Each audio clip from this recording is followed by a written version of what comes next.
Our services are delivered at a world-class international standard, and our clients can tell, and that's why they continue to use us time and time again.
Our services are delivered at a world-class international standard, and our clients can tell, and that's why they continue to use us time and time again.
Good afternoon, ladies and gentlemen. It's time to start this great event. It is an honor to be a presenter and the moderator of these two exceptional days of this virtual edition of the Real Estate Expo Manila 2021. I'm not sure if you can see me. I'll just have to check. One moment, because we are working on a new platform.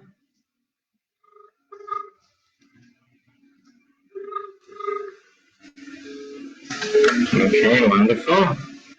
So we'll just wait for a moment until we officially start, because I cannot see the official screen. We'll just be back in a moment.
Our services are delivered at a world-class international standard, and our clients can tell, and that's why they I think we use can this start time now. again. I can still see advertising going. I hope you did not despair. So let's start again. I'm sorry for the inconvenience.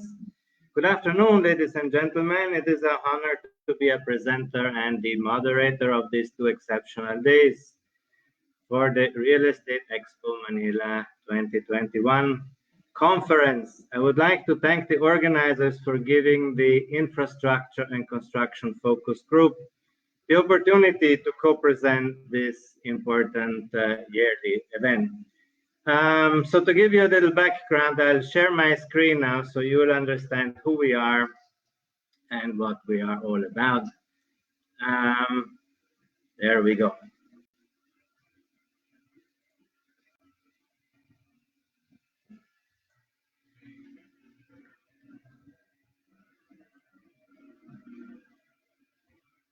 Okay.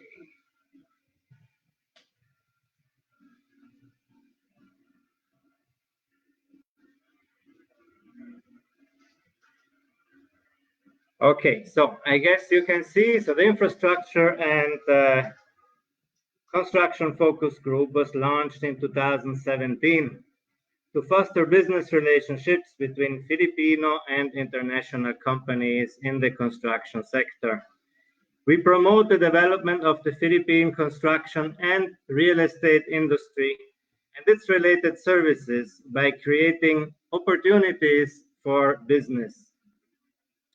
Together with our industry partners, namely the German Chamber of Commerce, the Italian Chamber of Commerce, the French Chamber of Commerce, the Spanish Chamber of Commerce, and Advantage Austria, over the past 4 years, we have built numerous industry events, roundtables, B2B meetings, as well as featured exclusive interviews with business leaders and stakeholders of the construction industry.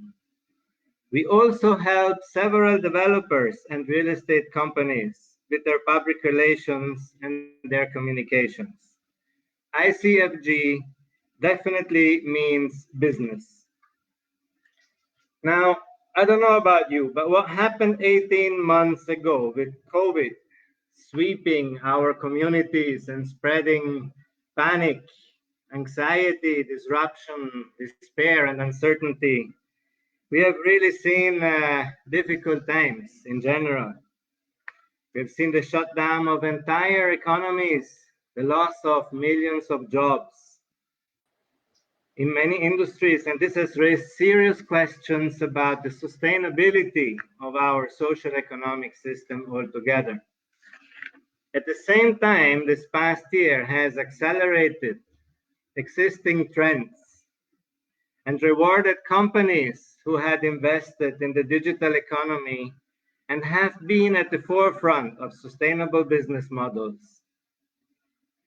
During the COVID-19 crisis, one area that has seen tremendous growth is digitization, meaning everything from online customer service to remote working to supply chain reinvention to the use of artificial intelligence, AI, and the machine learning to improve operations.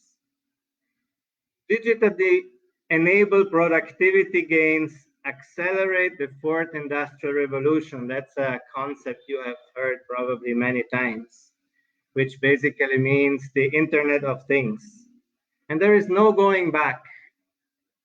The great acceleration in the use of technology, digitization, and new forms of working is going to be sustained. We have seen that with the many work from home arrangements companies have introduced. In fact, even myself, I work from home now most of the time. The World Economic Forum in Davos has unveiled its initiative to improve the state of the world in the wake of the devastating impact of COVID-19. Its name, the Great Reset. They call for simultaneous global management of the consequences of the pandemic by all stakeholders, in the name of socioeconomic reforms, sustainable development, preservation of our natural ecosystem, and a focus on sustainable investment in ESG-driven businesses. Now, ESG stands for environmental, social, and governance, the three broad categories or areas of interest, what is termed socially responsible investing. Mr. Klaus Schwab, the founder and president of the World Economic Forum, said, "The pandemic represents an unusual short-term opportunity to reflect, rethink, and tribute our world." And that is probably true. This definitely would bring us towards a more green and circular economy and back on track in pursuit of the UN Sustainable Development Goals. And now we have heard these development goals many times. The Sustainable Development Goals are a collection of 17 interlinked global goals designed to be a blueprint to achieve a better and more sustainable future for all. They were set up in 2015 by the United Nations General Assembly and are intended to be achieved by the year 2030. Now, for a deeper understanding, these goals are no poverty, zero hunger, good health and well-being, quality education, gender equality, clean water and sanitation, affordable and clean energy, decent work and economic growth, industry, innovation and infrastructure, reducing inequality, sustainable cities and communities, responsible consumption and production, climate action, life below water, life on land, peace, justice, and strong institutions, and partnerships for these goals.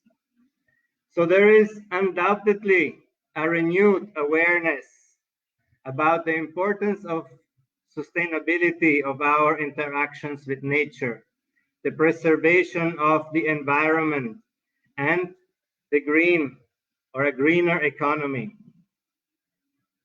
And with all of this, the pandemic, the lockdowns, the economic downturn, the new awareness of human mankind about sustainability and nature, the most important rediscovered value and asset for all of us has been the importance of our home and its immediate environment.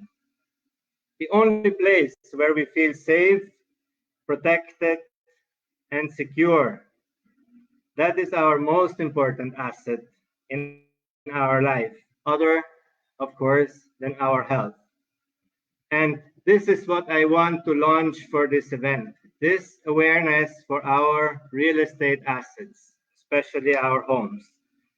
So let us hear now from our speakers what real estate has in the planning for us in the next future.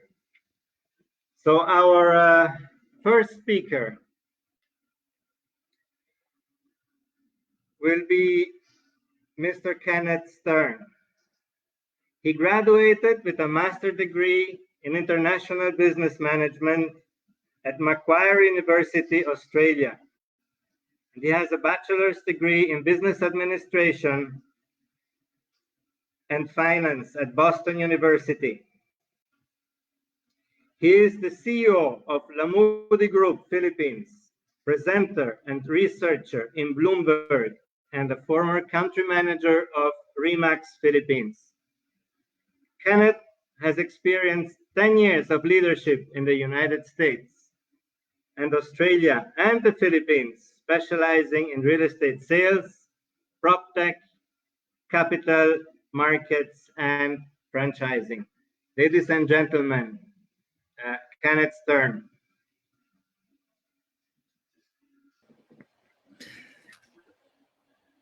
Thank you, Lawrence. Thank you again for having me. I'm excited to be here and share with everyone here our views on the real estate landscape in a new normal. I'll just wait for my slides to go on so that we can get the presentation going. As that's being set up, I'll just talk a little bit about my experience here. So, as Lawrence mentioned, I have a fairly global view on what's happening in the real estate market. I'm currently in the States right now, so I do have a perspective of what the working environment is here at the moment, and what I believe the changes will progress over time. But our focus today will be on the Philippine market. Particularly where we see the growth sectors in the real estate market, and also the detractors in the real estate market over the next few years, I would say. We'll take both a long-term view and a short-term view on the current catalysts that are shaping the market. So with that, I'd like to also talk about where we get our data.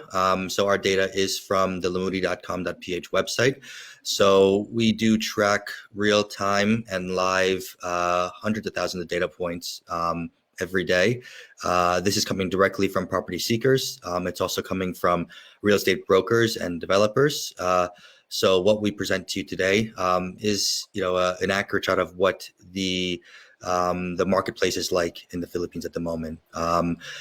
What we don't have is transactional information, which I believe will be shared later on with some of the other speakers. Lawrence, can you hear me?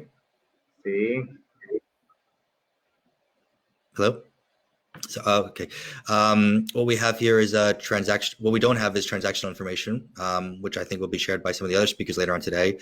But I think this does a fairly good job of giving us accurate insight of major trends that we see.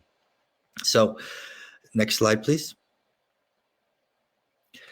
At Lamudi, our mission and vision is to be the Philippines' #1 real estate partner by #1, creating transparency, #2, building trust, and #3, promoting professionalism in the buying, selling, and renting experience.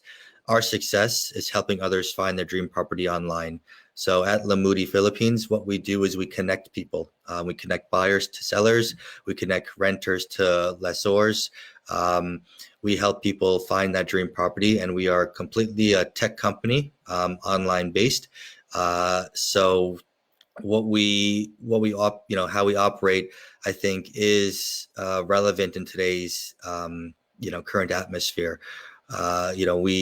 We see a lot of what's happening in the marketplace because everyone has moved digital in the last, I'd say, year and a half. If they haven't, they've been resisting the change. But I believe most of the major players have moved to a digital campaign now, which is where we've seen a lot of transactions and a lot of data points happen. The growth of Lamudi over the last year on year has been a 14% increase in our page views and a 35% increase in our lead generation.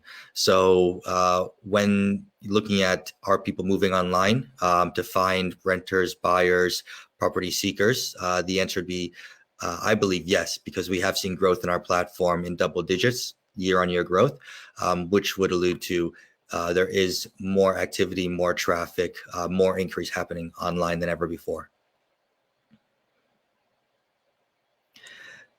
So I'll look into both supply and demand side data in all different asset classes locally in the Philippines. So in the apartment sector, there was a growth of listings in Q4 to Q1 of 3.2%, and in Q1, 4.8%. In terms of our largest growth sector, that would be in the land from Q1 2021 at 79% growth in supply.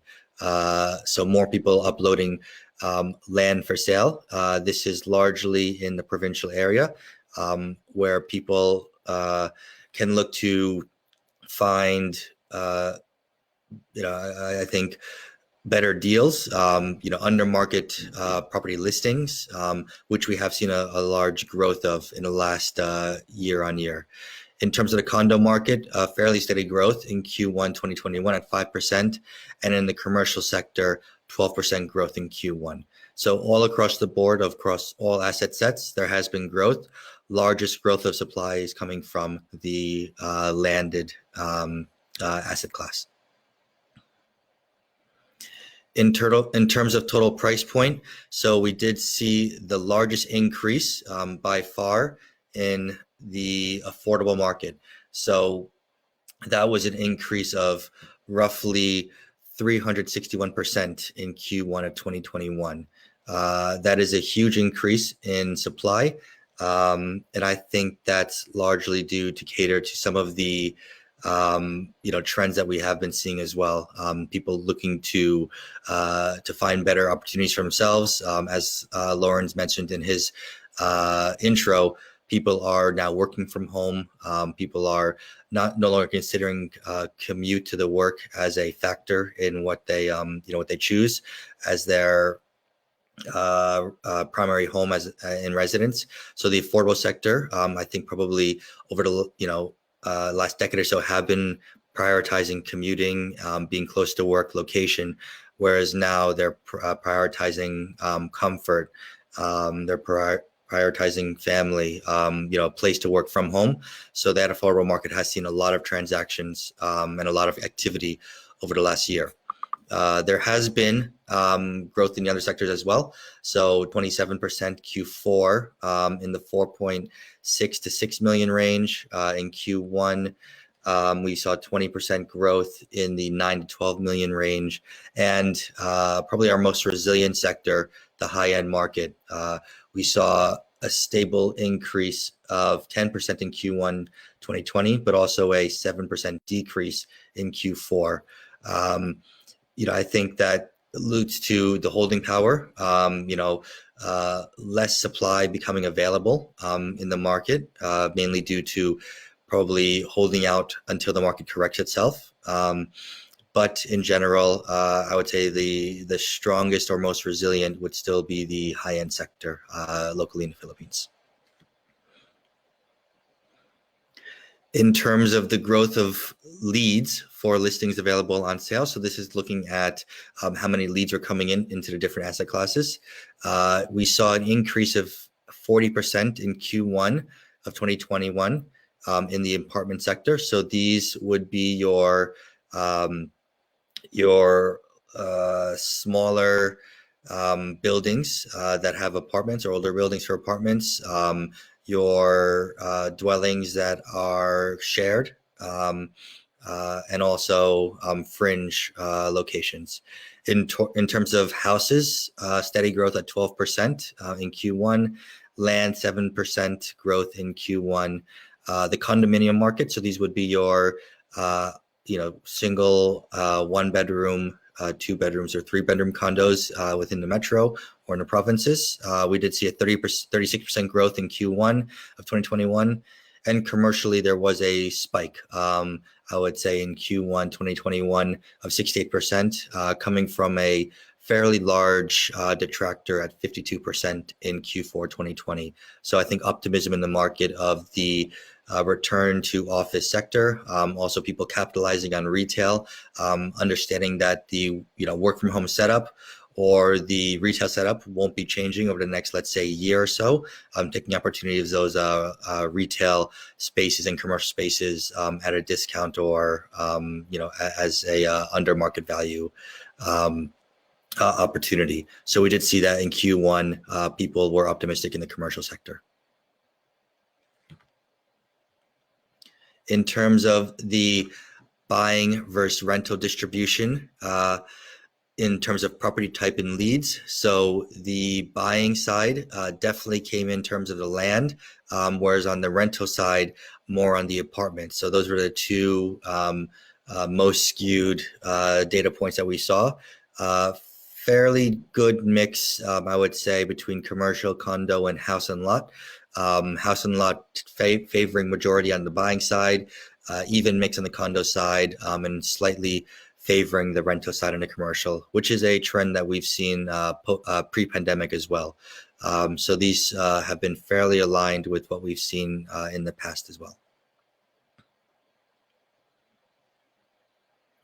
And in terms of where the most looked at locations are in Luzon. Q1 2021, Quezon City led the way with the most increase for Q1 2021, followed by Antipolo, Makati, Tagaytay, and Baguio. In terms of 2020 data, we saw Quezon City, Makati, Parañaque, Pasig, and Manila as the top locations. For property seekers outside of Metro Manila, Baguio, Bacoor, Tagaytay, Antipolo, and Banan were the top 5 searches outside the metro. And in 2020, Baguio, Angeles, Quezon City, Dasmariñas, and Parañaque were the leaders in terms of top 5 there. So in highlights, what we did see overall in terms of trends was inflation affecting a lot of the demand. Most residential real estate loans were granted in the NCR due to purchasing condo units. We saw developers being flexible and brokers offering flexible payment terms and schemes and discounts and many freebies to entice property seekers. We also saw commercial properties on the rental side seeing a large amount of traffic, which is, I think, due to optimism and looking for an opportunity in a short term to capitalize on some of the trends that we've seen. Moving on to the seeking age groups. So previous slide, please. There we go.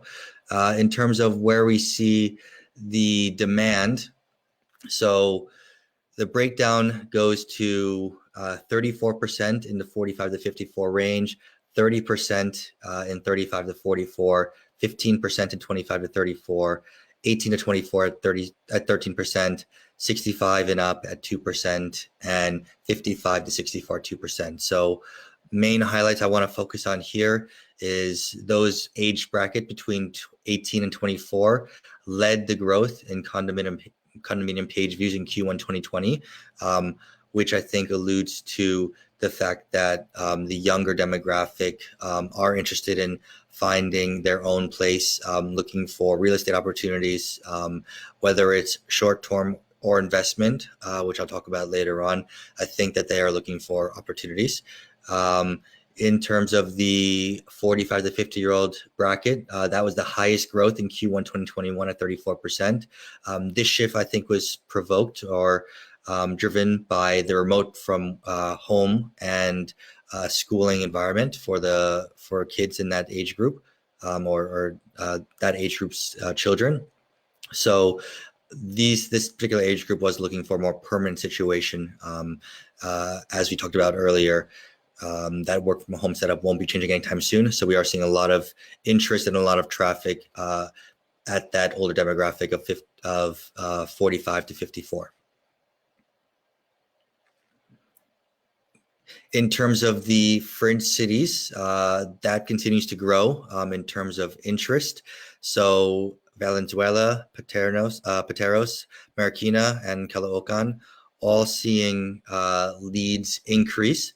So in respective order, 65%, 149% rather, 23%, and 83% in terms of number of leads going into these areas, and a number of page views, 58% increase, 69% increase, 44% increase, and 18% increase. So cities located within the fringe of metro continue to rise in popularity in the second half of 2020. Pateros in particular posted impressive growth figures because it is enticing to property seekers as a fresh graduate place to live, affordable alternative to a CBD, and it has very good local LGUs and focus on quality of life that was exhibited throughout the pandemic. In terms of the amenities, so we did see seekers put a large premium on their health and well-being, and we saw that in the sense of amenities as a necessity, as a non-negotiable rather. So in Q1 of 2021, 34% of people required a swimming pool or a gym in their property searches. In Q4 2020, that number was about 32%. So it increased there in number of page views. And in terms of internet connection, 18% required Wi-Fi or broadband available upon move-in Q1 2021, and 12% in Q4 2020. So in conclusion, I would say that a demand for fitness and amenities and strong internet connection are continuing to be a aggressive trend from property seekers throughout the pandemic. And I don't think that trend will change anytime soon. I think that will continue to grow even post-pandemic. The requirement of amenities located close to where you live or on the property that you live in, because gyms continue to be at a skeletal level. Coffee shops and co-working spaces continue to be lowered growth sectors. So having these options available in your home are becoming a requirement rather than a luxury. In terms of the prop tech scene, so we have seen a number of trends happen in the last year and a half, which I'd say is are new trends or catalyst to new trends because of the pandemic. During the pandemic, we saw many companies challenged with becoming innovative and transforming their sales and marketing teams digitally to cater to a virtual market. Hence why we're doing a virtual expo at the moment. So with this widespread use of digital platforms and non-traditional ways of communicating and reaching out to property seekers have taken over day-to-day activities of property seekers, developers, and brokers. Some of these include online housing fairs, which Lamudi spearheaded in Southeast Asia this year. Actually, rather last year, our first group of companies, Indonesia, started the online housing fair trends in September, November last year, which we then launched in the Philippines in May of this year, which I think was a big success. And many developers were able to sell their properties on an online housing fair and connect with hundreds of thousands of property seekers. We also moved our academy completely virtual. So all of our property seekers, brokers, and developers can now learn learn to better themselves, to learn more about the sales process and real estate process online now. Many of our property developer partners have now virtual project launches, virtual walkthroughs, which hadn't been done before. And also we have many webinars and seminars that are completely online. We also do online roundtable discussions, panel discussions to understand what all the industry leaders are seeing in their particular sectors. Some improvements that we have made to cater to the online shift and increase in traffic have been neighborhood ratings, landmark features on our website. So just searching a nearby landmark could lead you to the listing that you are trying to find. We also have increased our property search filters, added more filters to help you find your dream property and make it easier. We also have a price trends chart, so you can see locally within each neighborhood how the trends have been increasing or decreasing over time. And also we have an area experts field. So as you search for properties online and you're looking for expert advice or additional listings within that same search feature, we now have area experts as a easily clickable tab on the same page, so you can connect with that expert very simply. So in summary, there are a number of new trends that we've seen throughout the pandemic. This was, I'd say, largely driven by the pandemic as a catalyst. And the highlights I'd like to focus on is the affordable market, number one.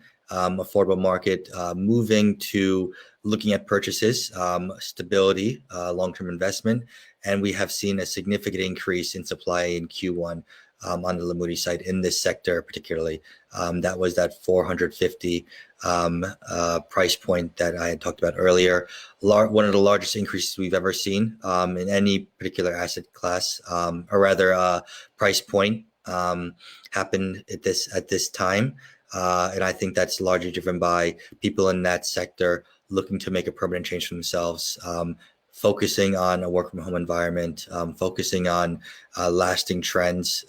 So if you're looking to get into I'd say an aggressive, highly opportunistic space, the affordable market is one that's very, very transactional at the moment, and we are seeing a lot of those under market deals that we've never seen before. In terms of what asset classes are seeing increases, condominiums had the highest increase in number of listings, especially in April, and this is due to new project launches, supply increases following project delays that happened in 2020. So those new launches are happening in 2021, which we've seen recently, especially in the condo market. Commercial sector, we have seen an increase there in listings in Q1 2021, driven, I would say, by confidence in the commercial sector. So that could be in both retail and private space, also industrial, seeing logistic facilities, warehousing becoming more and more relevant in today's m-commerce and e-commerce way of life. So that, I'd say, would be a driver for the number of the amount of activity we've seen on the commercial side increasing this 2021. In terms of the rental market, a large part of it was the commercial side. So people looking for opportunities in the short term, or potentially locking in long-term deals to secure under market properties. So m-commerce, e-commerce, those large logistic facilities are a huge need right now, which is where we're seeing primary need for rentals in the commercial sector. And then lastly, we saw property seekers looking for a more balanced lifestyle as they search for real estate. So that would be looking at key cities in fringe areas, looking for outside CBD opportunities. So in 2021, many of the most searched cities by Luzon were leisure destinations, possibly even a second home. So overall, we are seeing trends that move outside the city, which we hadn't seen before. In terms of volume, the city is still probably our most transactional. Most number of listings go up. But in terms of growth, the largest has been in the fringe cities or in even outside in provincial, in leisure destinations. So these trends, I think, are showing that people are looking for that work from home setup, prioritizing health and wellness, prioritizing space, and more square meters, lower square meter price opportunities. So that would only happen outside the major CBDs. So these trends were driven by the pandemic. I think that these trends will probably remain throughout H2.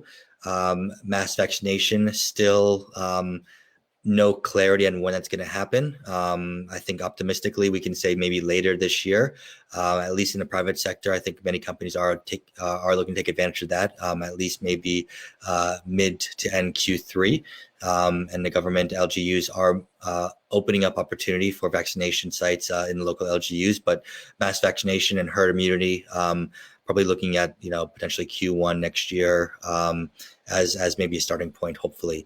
But until that, I think these trends will remain. I think what we've seen in the online space will continue even after herd immunity occurs. I think that people have seen increased productivity in a work from home setup. While many companies need that office space and the osmosis of learning for their sales team, I think many have adopted successfully to the work from home environment, and we'll see that continue throughout the post-pandemic era. And I think that the trends that we've seen will shape how the real estate market will become normalized as we enter, H2, Q1 next year, and the future. So for affordable market, logistics spaces, and fringe cities are some of the trends that we've seen throughout the pandemic that I would be eyeing as opportunities this H2 and as we enter into what we call the new normal post-pandemic. So again, thank you for having me today. Thank you, Reem. Thank you, Lawrence. If anyone has any questions about how to enter the digital marketing space, if you're a developer or if you're a property seeker, please contact me. If you're a broker and you'd like to upload your listings onto Lamudi to reach millions of property seekers every day, we're here to help. Again, it's our job to help property seekers, buyers and sellers connect to each other. We are a completely digital marketing space, and we'd love to help you find your dream home one day. Thank you again, and I'm excited to hear the next speakers. Thank you, Kenneth. Your intervention has been very interesting. In fact, you are here the king of data, the king of digital data, which gives us great insight about the trends. And in fact, just as a proof, even me, I escaped from Metro Manila, but that was just before the pandemic. And I went to the province, and looking out the house, I see the green, the mountains, and nature. And I think that's what people actually are looking for. Breathing space, a nicer environment. 100% agree with that. Thank you again, Kenneth. And we can go now to the next speaker. And he will enlighten us about the 6 steps to rent out your properties fast. Mr. Carl D. He's a graduate of Harvard Business School and the president of Spectrum Investments, a property portfolio management company. He started his career working for property giant Ayala Land 15 years ago, and immediately got promoted to be the youngest director for sales for Ayala Land Premier. He is also an author of two books on property and goes around the globe inspiring and teaching Filipinos how to manage their finances and invest in property. Carl, the floor is yours. Hello, good afternoon. Thank you very much, Lawrence. How's my audio, everybody? Good? Thank you very much. Good, yes. Lawrence and Real Estate Expo Manila for the invitation. Today, I'm going to talk about something very relevant, which is rental properties. You know, Kenneth gave us a lot of data that is very valuable for property investors. And I'm going to add on to those data and help those people who have condo properties right now that is vacant and untenanted. So yes, this afternoon, I'm going to share with you 30, not just 6, but I added on to 30 techniques to level up your real estate game and prepare for the bounce back on your rental property. All right, so let's begin. So I'm going to give you a lot of tips today, but first we have to ask, what is our usual concern on our rental properties? Diba? Usually it's vacant. Usually when there's somebody inside and you have a tenant. Oh wait, can you give me a minute? Let me fix my screen. Look like it's upside down. Let me slowly fix that. There you go. The wordings are there. There we go. All right, so let's begin. So usually it's when the unit is vacant, we are worried, we are anxious. So let me give you my first tip. First, where do you begin as a property investor with a real with a vacant property, rental property. First, you have to identify your market. What is identify your market? Hang in there a bit. Let me fix this one. There you go.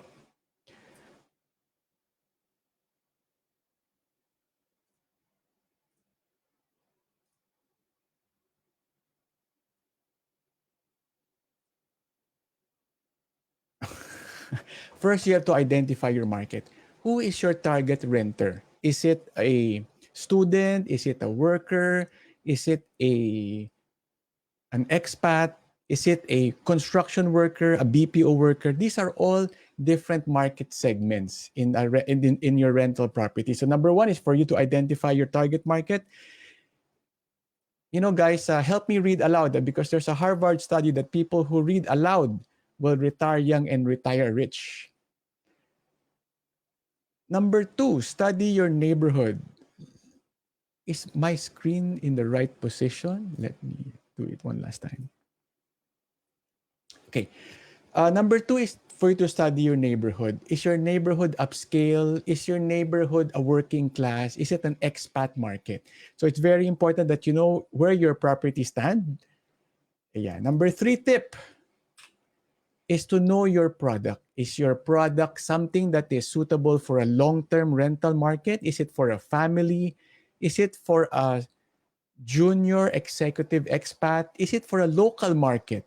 Is it for a student market, a working class market? So you need to know your product, where it fits in that category. Moving on. Of course, number four, your pricing has to be reasonable. It has to be within the right price point. Meaning, if you're targeting expat market, it has to be matching to your target expat audience. If your market is a worker market, a student market, your budget needs to be fit for the working class budget. All right. Number five, you have to study the transportation. If you are catering to a market segment that, let's say, goes to school, goes to their office, the property that you have will reach out all the way to where the transportation will reach. Just for example, if your property is, let's say, in Quezon City, but it's one ride away to the BPO office of Makati, then that forms part of your target market. Diba? So it doesn't mean that it has to be just walking distance to your property. Even if it's like one MRT away, that will be your target market also. Then the next question is, should I furnish or not furnish my property? I get that all the time. Let me fix some. I get that all the time is, oops, again. To furnish or not to furnish, it depends on your market segment. If your market segment is conscious about their budget, then it's okay to go simple furnishing. If your market is expat level, it's more ideal to have it fully furnished since most, not all, but most of the expats, they are coming from a different country and they don't want the headache of having to furnish their rental property. So when you furnish a property, what are my tips for you guys? Number one, have a single theme. If it's Asian, have a single theme. If it's American, have a theme. Just don't mix and match all the themes or your unit will not be so pleasant. A rule of thumb is to make it feel and look like a hotel. So if you don't know what strategy you're gonna do, just make it feel like a hotel, and that normally would work. And another tip is for your property to stand out. For example, you want to make sure your property, there is one thing that makes it unique. If your market is, let's say, student, then make sure you have a nice cozy study area. If your property is, let's say, for couples, for married couples, having a quiet area for a home office will make it stand out in the market. If you're targeting a couple with a newly born baby or with kids, an area for the yaya, for the house help will make your unit stand out. So you see that strategy is to make your unit unique, so that people will choose your unit over all the others. So you want to stand out, be the number, be the only rose, let's say, among the thorns, di ba? Okay, advice number 8 is to give storage. Just one simple tip. A lot of people, storage is really their concern, and if you give storage to your unit, then they will stay with you longer. Usually, storage can be as easy as putting a floor to ceiling shelves or cabinet, and that will help a lot with your tenant. And sometimes, if you have a lot of storage in your unit, and the tenant is thinking to move, and the other unit has not enough storage, then they will say, okay, I just stay in this unit since the other unit does not give enough storage. So yeah, this is a wonderful trick. It can be storage for, if you're designing for the wife, then storage for the shoes, for the bag. If you're designing for a male audience, then the hobbies will play a big factor if you give them storage. If you're targeting a guy who likes sports, and having an extra storage for his bicycle, his hobbies will make sure you win in the leasing choices. Number 9, make your tenant comfortable. Of course, when we design our unit, we should have not just our pockets in mind, not just how we can save, but how to make our tenant comfortable.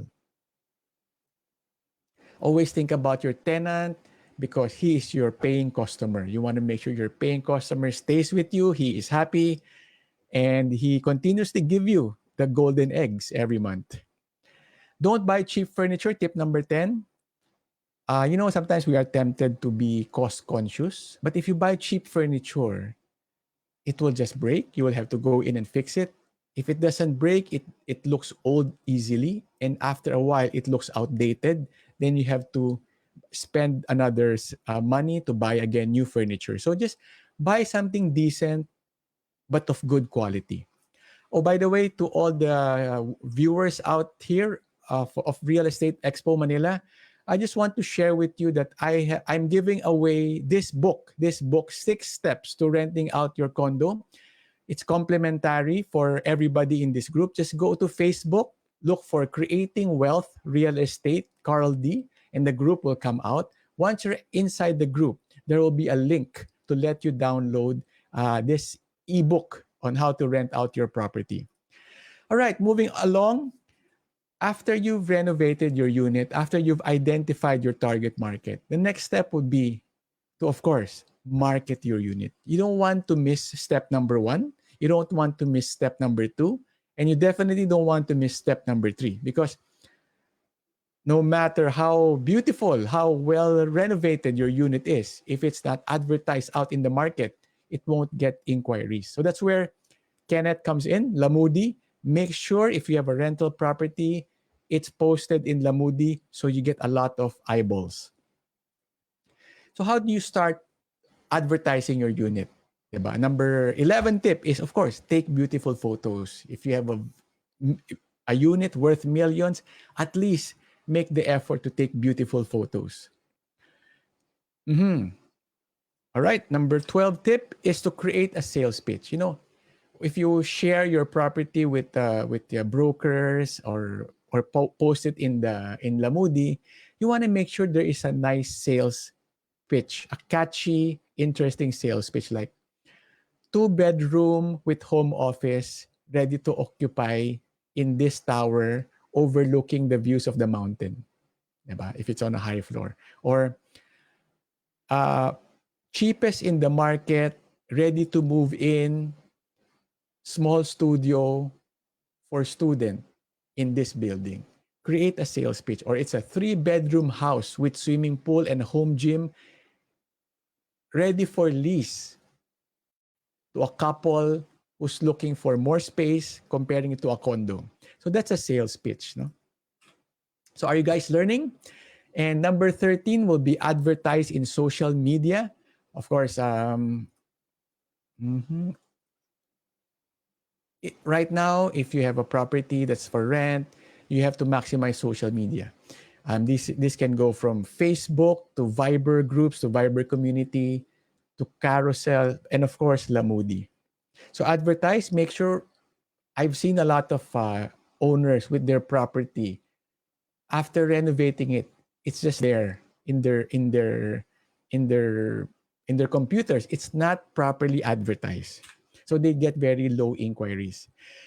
Again, you can text everybody in your group, in your Viber group. Tell them, hey, I have this property in Makati, ready to move in, fully furnished, buy furnitures from this store, cozy, comfortable, looking for a young couple to be our new, to enjoy this newly renovated unit.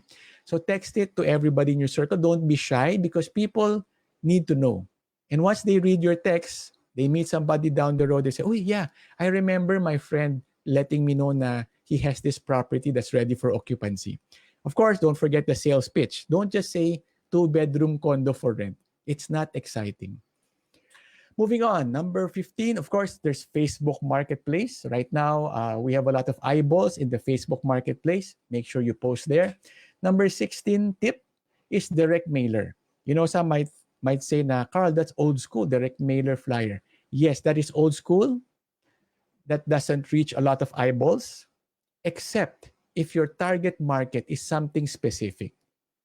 For example, you have a property that is near a hospital and your target tenant is the nurses or the doctors or the hospital admin workers in that hospital.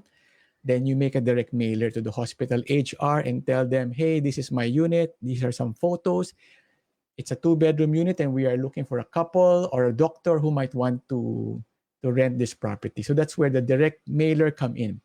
If you're targeting, let's say, a construction worker market or a factory worker market, very targeted audience, you can send a flyer to those people walking along that area. If you're targeting a worker mindset that uses the public transportation, so a flyer would work. So you reach to that specific market segment. So those are ways for you to advertise your property. Of course, an open house.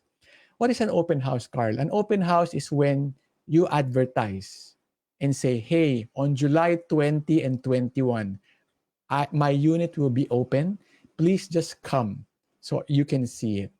This is a parang a lesser intimidating way to invite people to look at your property. Maybe not during this time of COVID, but for the bounce back, when the bounce back happens, I think this is a good strategy because the more eyeballs you have coming to your condo, the higher your chances are. And of course, until you get a tenant, you just keep on repeating and repeating the process. Aside from renovating your unit and advertising, you want to make sure that on the day that you have a viewing, on your open house day, you prepare your unit. You stage your unit to make it impressive. Just like when you go out on a date, you want to make sure you are prepared. Number 18 advice is to clean up your entry. Don't forget, not just your unit, but the whole building. The lobby, the elevator, your hallway, make sure it's clean so it's impressive. Fix all the broken items. No, nothing should be broken. We should not think that I'll just fix it when the tenant comes. So no, fix it already during your open house. Take away all clutter, especially if this is a personal unit. It's difficult for a potential renter to rent your unit if there are still a lot of personal items in the property. So clean it up. Let the light in, of course. Open all the windows, open all the blinds, let the light in. And sometimes we forget. You can also do a night viewing. If your property is a condo in a high floor with nice view at night, cool temperature, feel free to do a night viewing. Thank you for all the hearts. I'm seeing the likes and the heart come out in Facebook. And there should be a neutral smell, no strong perfume. Usually a minty spa hotel smell will work. Tip number 22, tip the maintenance. Tip number 22 is tip the maintenance. Make sure the people in the building are on your team. Give them a little pang merienda for their snack. So they are motivated to clean the unit, and they're motivated when you have your open house or your viewing. Make the experience pleasant. Okay, this is sometimes common sense, but not too common. When the viewer comes into your unit, make sure the aircon is open. There's music playing. There's coffee being brewed. The smell of cookie. Just make it pleasant. I've seen people present their unit without even opening the aircon, and there are old pillows, old blankets there. It will not be enticing for your potential tenant. And of course, once you get your unit leased out, once you get your unit leased, your work does not stop there. You have to have after sales customer service by taking care of your tenant. Tip number 24, treat your tenant like your best customer. They are your goose that gives you the golden eggs every month. I've seen landlords not have a working relationship with their tenant. It's all unpleasant experiences. So think of your tenant as your friend, as your business partner, as your customer. And your goal is to make them stay as long as possible in your unit, diba? Start out on the right foot. Sometimes we forget that leasing out the property is all about relationship. So, some advice would be on the first day that they move in, maybe prepare a gift basket, a little nice gift basket with water inside, with toiletries, with some noodles, some canned goods, just to make them feel welcome on their first night. And I tell you, this tip would work wonders, because you are now establishing a wonderful start of your year and years of relationship with your tenant. Be fair. Common sense, but sometimes it's not too common. We have to be fair in everything we do, especially how we treat, how we price our tenants. If they are financially into trouble, we should be a bit understanding and accommodating, just like how we are understanding and accommodating to our friends or to our clients. Number 27, again, common sense, but sometimes we forget that we should always think win-win. Is it a win for me? Is it a win for them?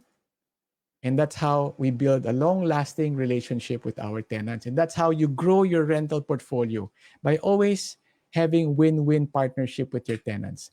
We're now down to our last two. And return your security deposit. This is quite a challenge for some. Once you get the security deposit in, 200,000, 100,000, it's sometimes difficult for the owner to let it go, especially if we have accidentally spent the money. If we accidentally spend the money, it will come from our pockets now, that security deposit. So it's going to be a challenge. So I advise everybody to prepare ahead. Keep the security deposit in a safe place.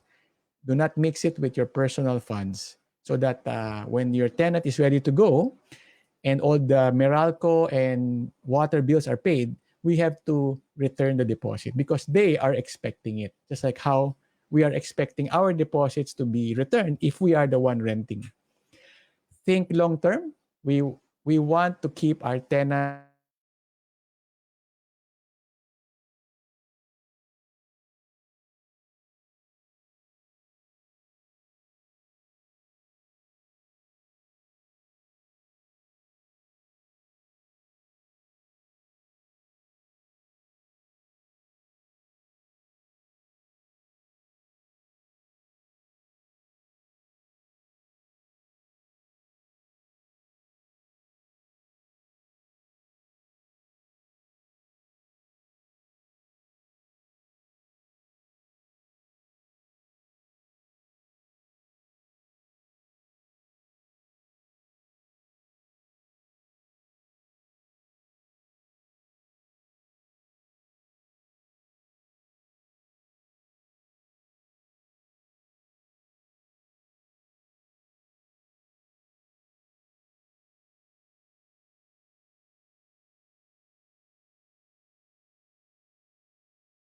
Thank you, Carl. I really don't know if others lost the audio of Carl also, but I could not hear the last part.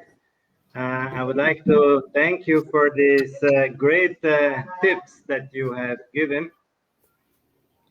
I believe they're very, very important, especially establishing a good relationship with your tenant. So he will love you and he will love your furniture and your house, and while he's taking care of it. And that is some very important things that really count. Especially, I was impressed. Make it look like a hotel. I think that is a very good tip. Now, let's come to our next speaker, who actually made some of his properties that he built make look like a hotel.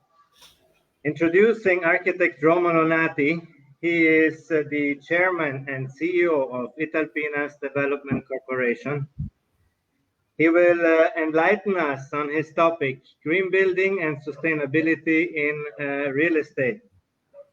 He is the current executive chairman and CEO of Italpinas Development Corporation, established in 2009.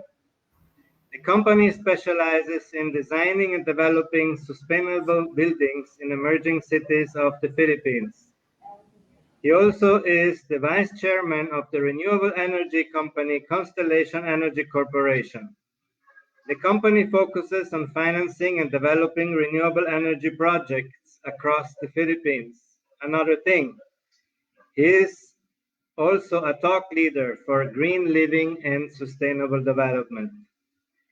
And he has been invited as keynote speaker in numerous conferences to talk exactly about this. Architect Romolo Nati has been featured in National Geographic magazine Asia as one of the Philippines' new business leaders, and in Bloomberg Philippines as a thought leader. Ladies and gentlemen, let me turn the floor to Romolo Nati.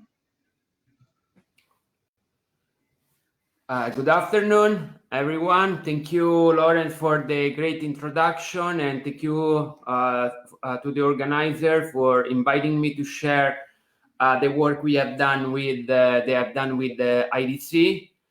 Allow me to share my screen.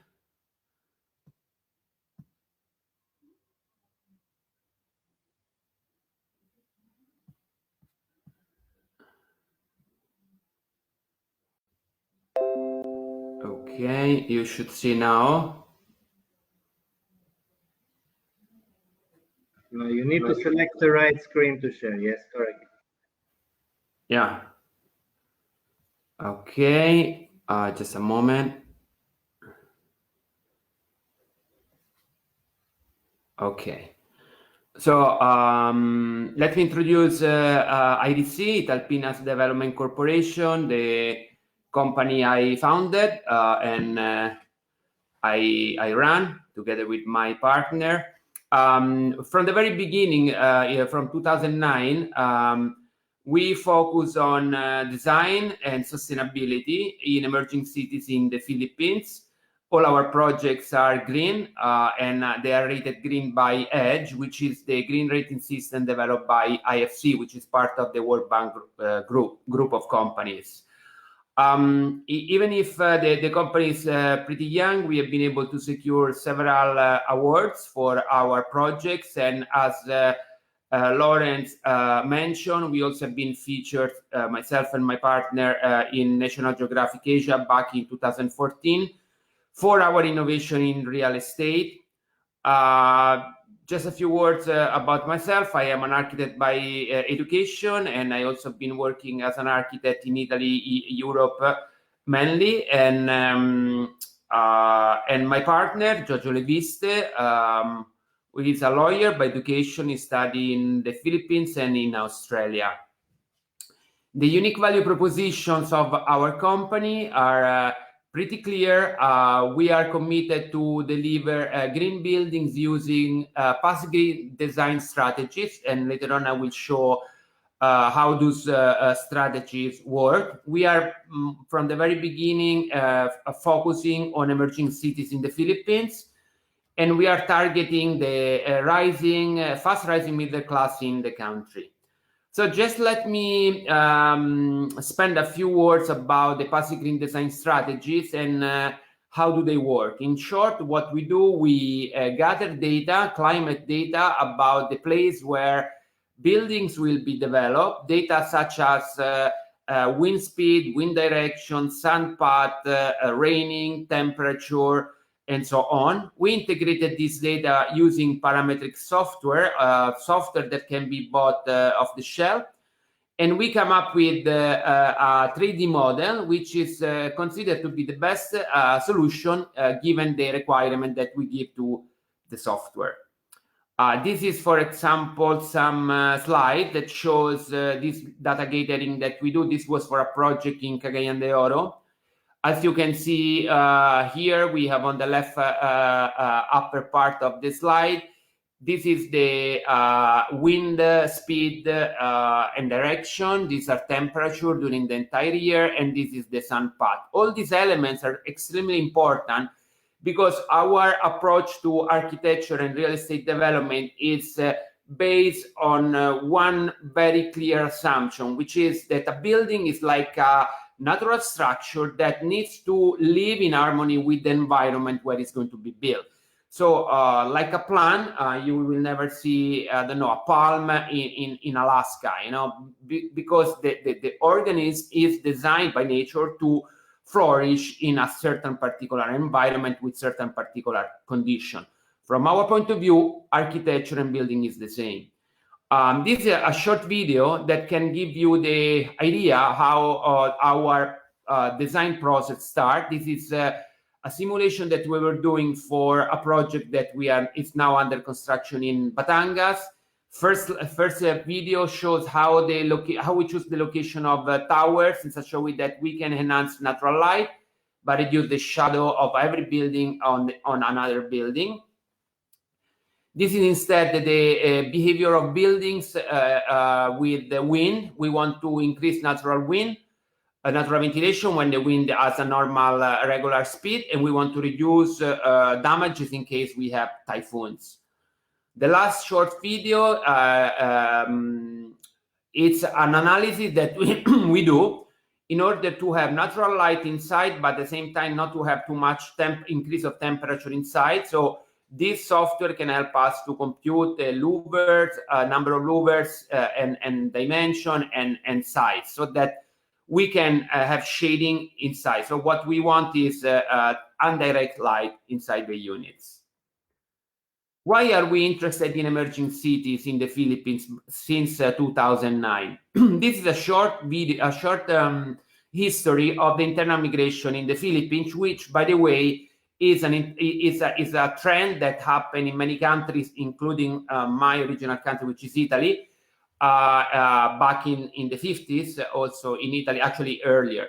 In the Philippines, if you can think that in 1950s, there were only 18 million people living in the entire country, only around 1.5, 1.4 million were living in Metro Manila. But in 2019, the population in the Philippines reached more than 107 million people, and around 20% of them, 21 to be precise, were living in Metro Manila. This means a huge number of people concentrated in a very short area. And the question is how this happened. What happened during that time? What happened is obviously a drastic increase of population and what we call centripetal migration. People from the provinces went to look for opportunities in Metro Manila, which is the capital of the country. This because there were not too many opportunities back then in the provinces, and also because there was no internet and traveling was quite complicated. So this aggressive migration created several negative effects, which is environmental degradation, traffic, lack of job, and increase of cost of living. What my partner Giorgio Livista and I anticipated back in 2009 is what we call centrifugal migration. This means that we anticipated a trend that now is mainstream of Filipinos, but not only, also OFWs, looking and back to their provinces. And so we anticipated what is now happening, which is an interest to provinces, to emerging cities, to other locations rather than the mega cities like Manila, Metro, Cebu. This will create, actually, why people are interested in going in those areas, because they can find a better environment, less traffic, some job opportunities, and more job opportunities, and also a lower cost of living. And why are we interested in what we call an aspirational middle class? You can see that in the Philippines, the number of population is increasing, and it will still increase. And this population is increasing in middle class. What is happening in the Philippines, what actually the opposite of what's happening, for example, in Europe, where the middle class is shrinking. In the Philippines, the middle class is growing. And this middle class is also composed by young people, and it's much more sophisticated middle class than what the Philippines experienced in the past. Even because we all know that there are around 11 million Filipino all around the world, OFWs, and they have been exposed to different kind of living habits, architecture, design, and standards. So this is increasing the quality of in our case, real estate products that the Filipino middle class is waiting for. On top of that, we also have a very interesting housing gap in the affordable housing demands. Okay, just let me give an overview about our project so far. We have developed 3 projects. Actually, one is completely it's completed and turnover. The other 2 are under construction, some and under turnover others.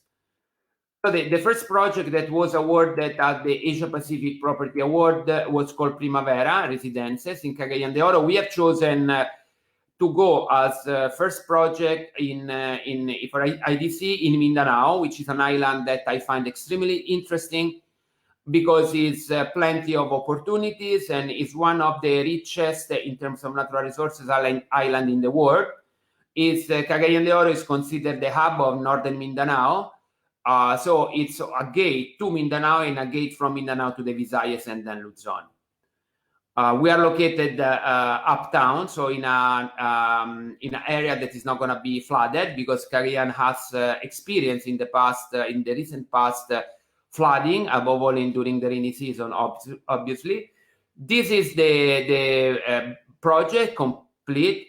These are real photos, and these are some of the green passive green strategies I was mentioning before, which are embedded in the design itself. That's a very important aspect of passive green strategies. That we don't need to add too many technological features in the building, which would increase the cost of the building, and so which increase the cost of the price of the building for the end users. But we work mainly on the design. So what do? We use very, I would say, even ancient or older or traditional technique, which is shading. So we avoid that the sun hits the windows during the hottest hour of the day.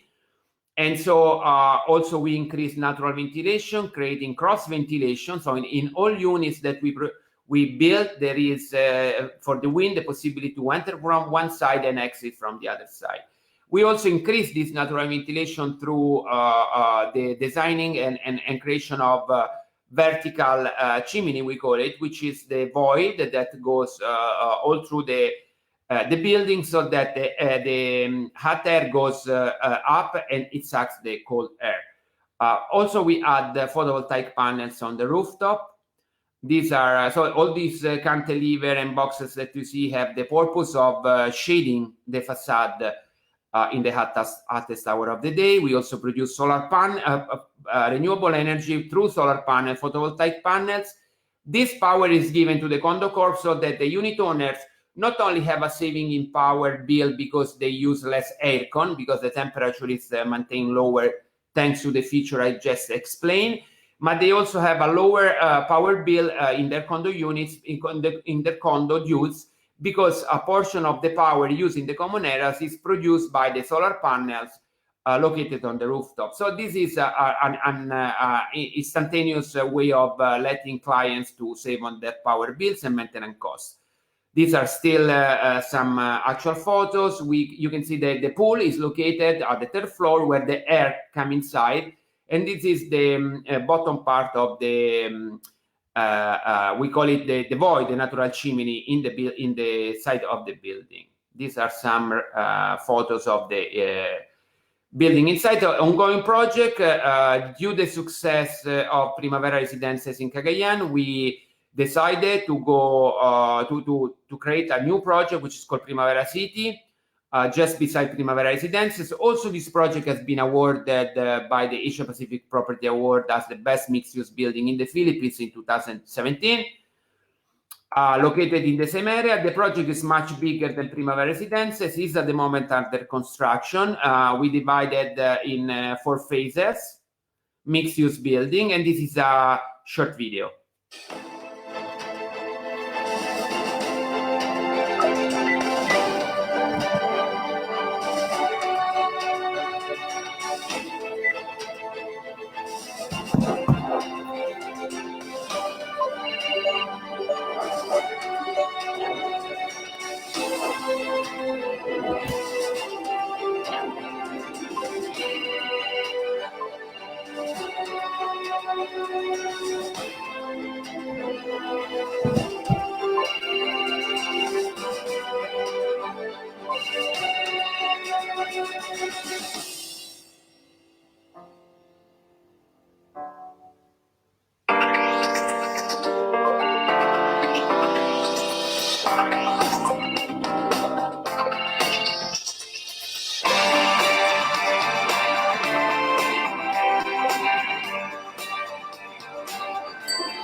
Okay, the last project I present today is It's called Miramonti, which in Italian means mountain views. As you notice, all our projects have Italian names. This because it's IDC, is a combination, it's a joint venture, a partnership between Italians and Filipinos. Miramonti, also in Santo Tomas, Batangas, has been awarded as the best mixed-use building in the Philippines by the Asia Property Awards in 2019. The project is located in Santo Tomas, Batangas, which is exactly in the middle between Manila and Batangas City. We, as a company, like what we call the corridor of Batangas, the corridor of Luzon, from Clark to Batangas, Batangas Port. We think that there will be a very interesting development in that corridor. Above all, now that several infrastructure projects are going to be built and some also are going to be completed shortly. So the project is composed by two phases. Phase 1, which is the one building, the one tower, and phase 2, where you can see 2 towers, is located just beside the Startol Expressway extension. It's visible now if you drive going back to the south or Luzon. You can see the project under construction on the right side. It's also green buildings as all our other buildings. And please allow me to share this video.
Okay, just a moment.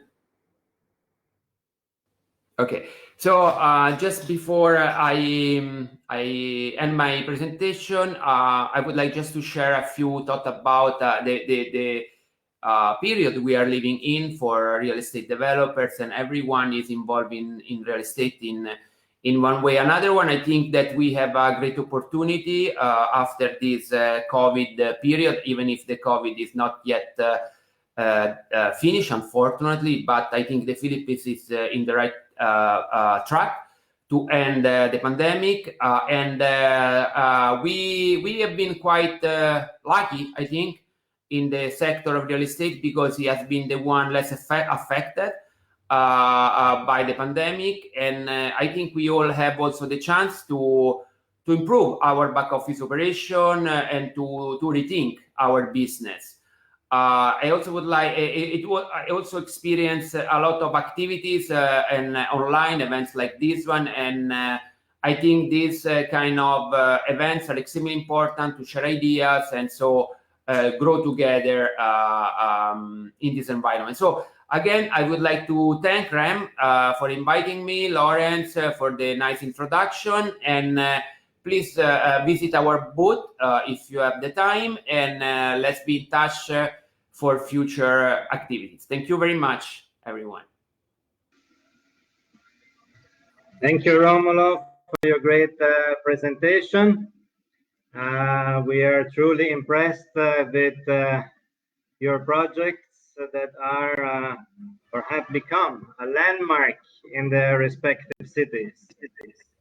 And so congratulations. I hope Italpinas can continue like this, and also on the sustainable development path. Thank so you. Our next speaker is one step ahead of everyone else, because she has, first of all, she is called Doctora Mary Gosso. And she is ahead because she prepared an introduction video about herself. So please, let's play the video, and welcome to Mary.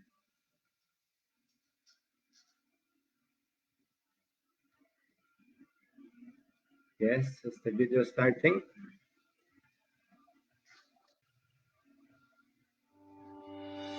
Let me introduce someone who originally belongs to the field of science, then cross over to the property market with unprecedented achievements in both fields. Since then, she has been an expert in all fields of real estate profession, whether in brokerage, appraisal, and consultancy.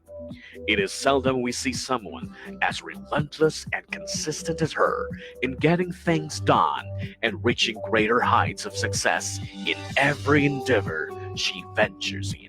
You won't miss her in the crowd because her presence are all over in different organizations, local and international conventions and events, charitable institutions, print and social media, weekly webinars, teaching profession, and most recently in the Teleradio, Real Talk Real Estate at cbrc.tv every Saturday, 7 in the evening in her regular weekly show. Despite her numerous awards and recognitions, she never stops investing on learning by surrounding herself with people who are considered top-notch leaders in their own right.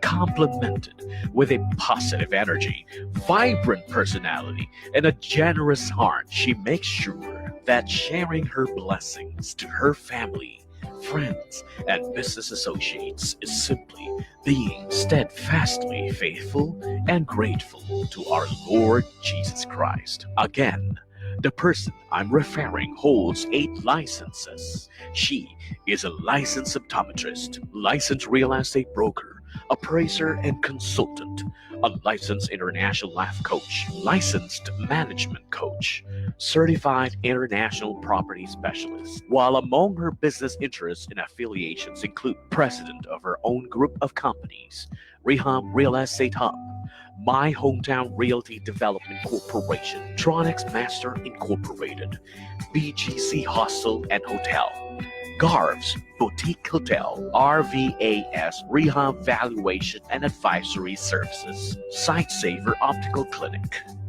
past president of PAREB, Quezon City Realty Board, most popular lady of PAREB, or the Philippine Association of Real Estate Boards, past president of Real Estate Brokers Association of the Philippines Incorporated QC Chapter, past national president of PARA 2010, the Premier Association of Appraiser, used to be the faculty member of Trinity University of Asia, Bachelor of Science in Real Estate Management, used to be the faculty member of La Salle St. Benilde on its special course Appraisal and Property Management, council member of Federation of Filipino-Chinese Chamber of Commerce and Industry Incorporated, FFCCCII, past president of Seroptimist Ortigas and Environs, members of many associations, such as the Management Association of the Philippines, Philippine Marketing Association, the Philippine Association of Building Administration, PCCIQC, San Juan Lions Club,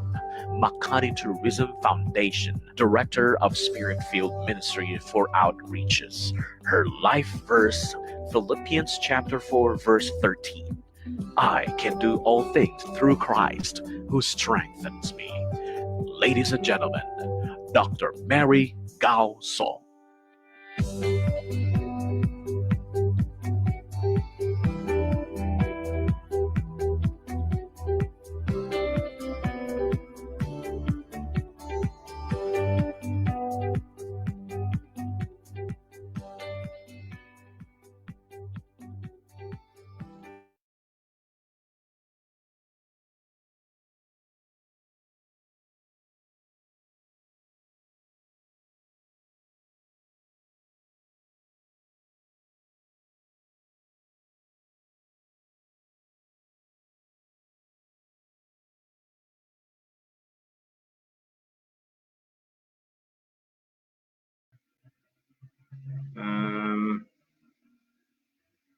I cannot see her. Do we have Mary on the floor?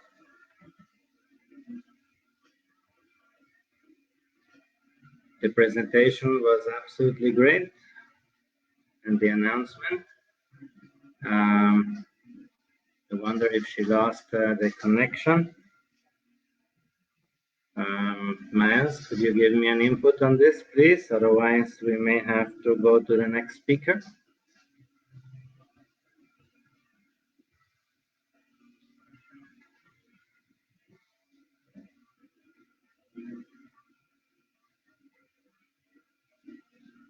Yes, some input.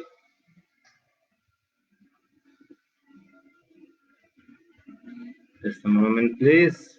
We are going to get her out. Oh, there she is. Okay. I think we recovered her.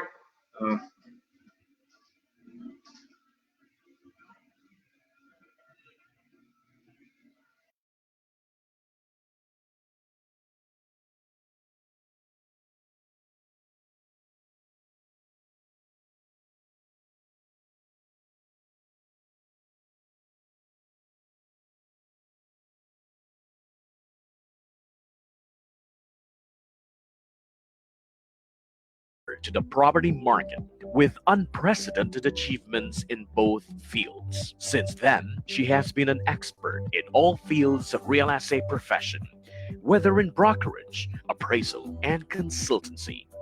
It is seldom we see someone as relentless and consistent as her in getting things done and reaching greater heights of success in every endeavor she ventures in.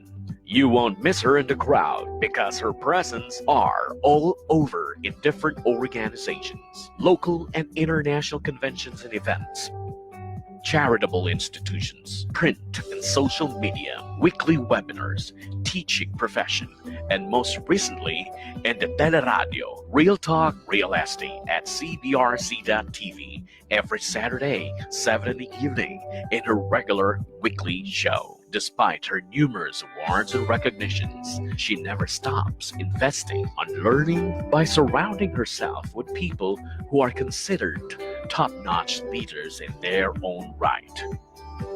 Complemented with a positive energy, vibrant personality, and a generous heart, she makes sure that sharing her blessings to her family, friends, and business associates is simply being steadfastly faithful and grateful to our Lord Jesus Christ. Again, the person I'm referring holds 8 licenses. She is a licensed optometrist, licensed real estate broker, appraiser and consultant, a licensed international life coach, licensed management coach, certified international property specialist, while among her business interests and affiliations include president of her own group of companies, Rehab Real Estate Hub, My Hometown Realty Development Corporation, Tronics Master Incorporated, BGC Hostel and Hotel, Garv's Boutique Hotel, RVAS Rehab Valuation and Advisory Services, Sightsaver Optical Clinic,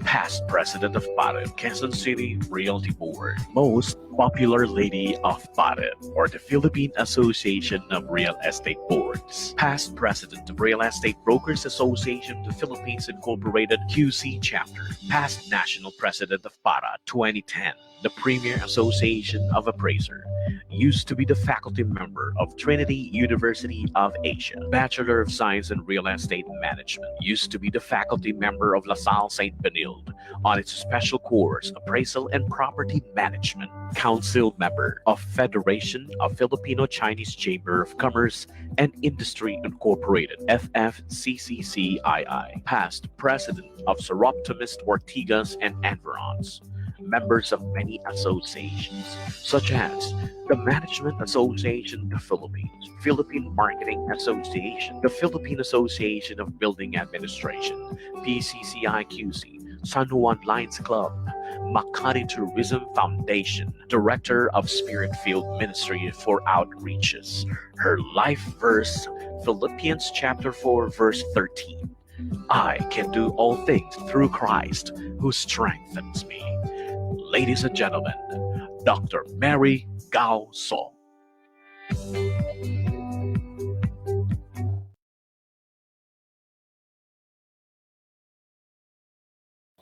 Hi, Lawrence. Hi, good afternoon. I'm really sorry I got disconnected.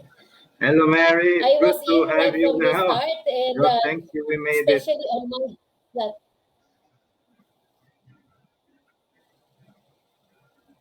Yeah, I'm really sorry for that. I was super ready, but due to the internet connection problem, sorry.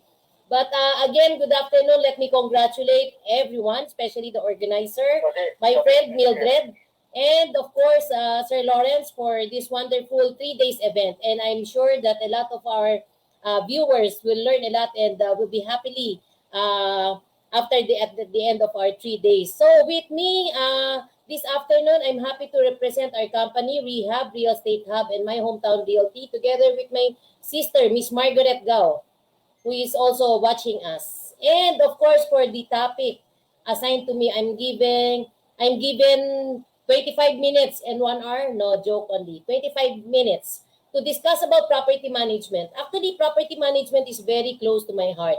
There are a lot of our department I can speak about appraisal, about leasing, about brokerage, project selling. But our organizer, Ms. Mildred, who is a long friend of mine already, requested me to discuss property management.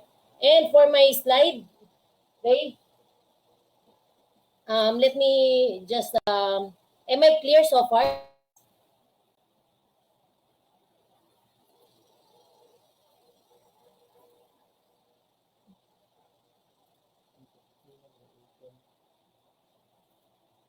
Okay, so let me, um,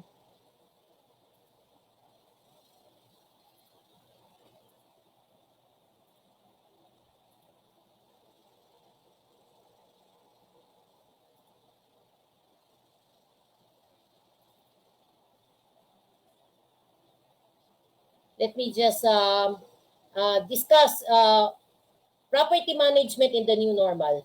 I know that part of our real estate practice, it always consists of property management because our client are expecting us to give them a professional advice on how to manage their property. And of course, it is important for us that we can always be expert, no, in advising because we are bound to discuss further, especially in this new normal. And in this new normal, my scope will be focused only to the safety audit, technical and safety audit. For the scope of work as a property management, it includes a pre-audit briefing of client, inspection of areas, equipment, checking of emergency business plan, assessment and identification of hazardous areas in the building, checking of plans and engineering, maintenance record, presentation of post-audit reports, submission of technical and safety audit.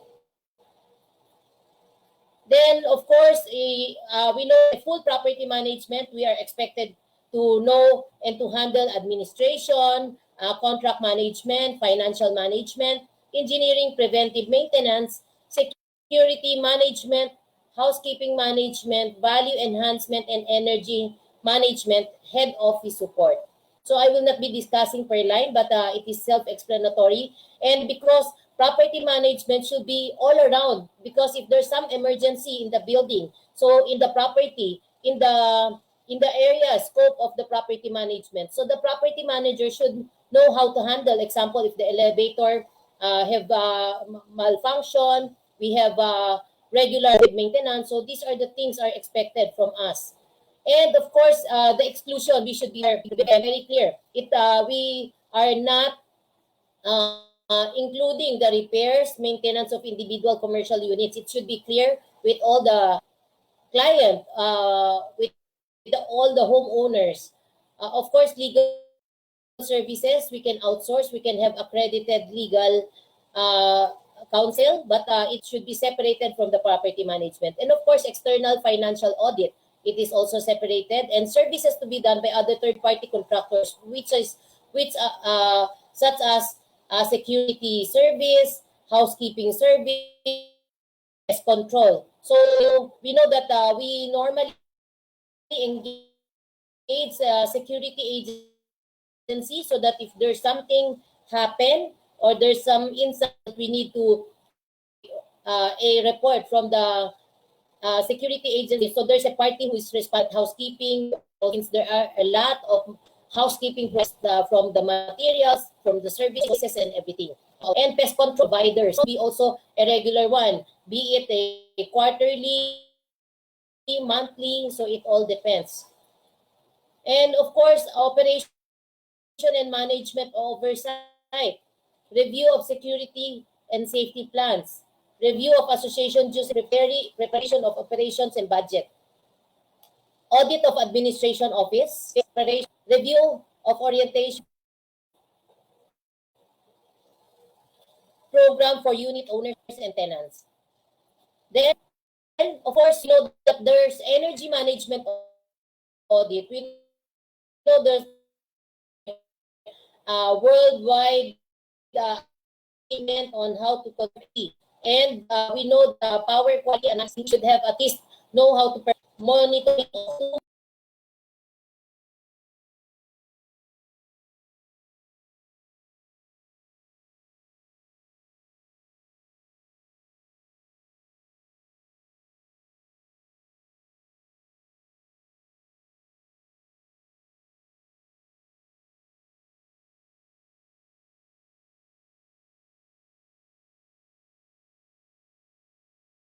you should keep all track of all the records of all the contract, be it on the third party services, be it with the tenant, with security agency. So you are the one doing the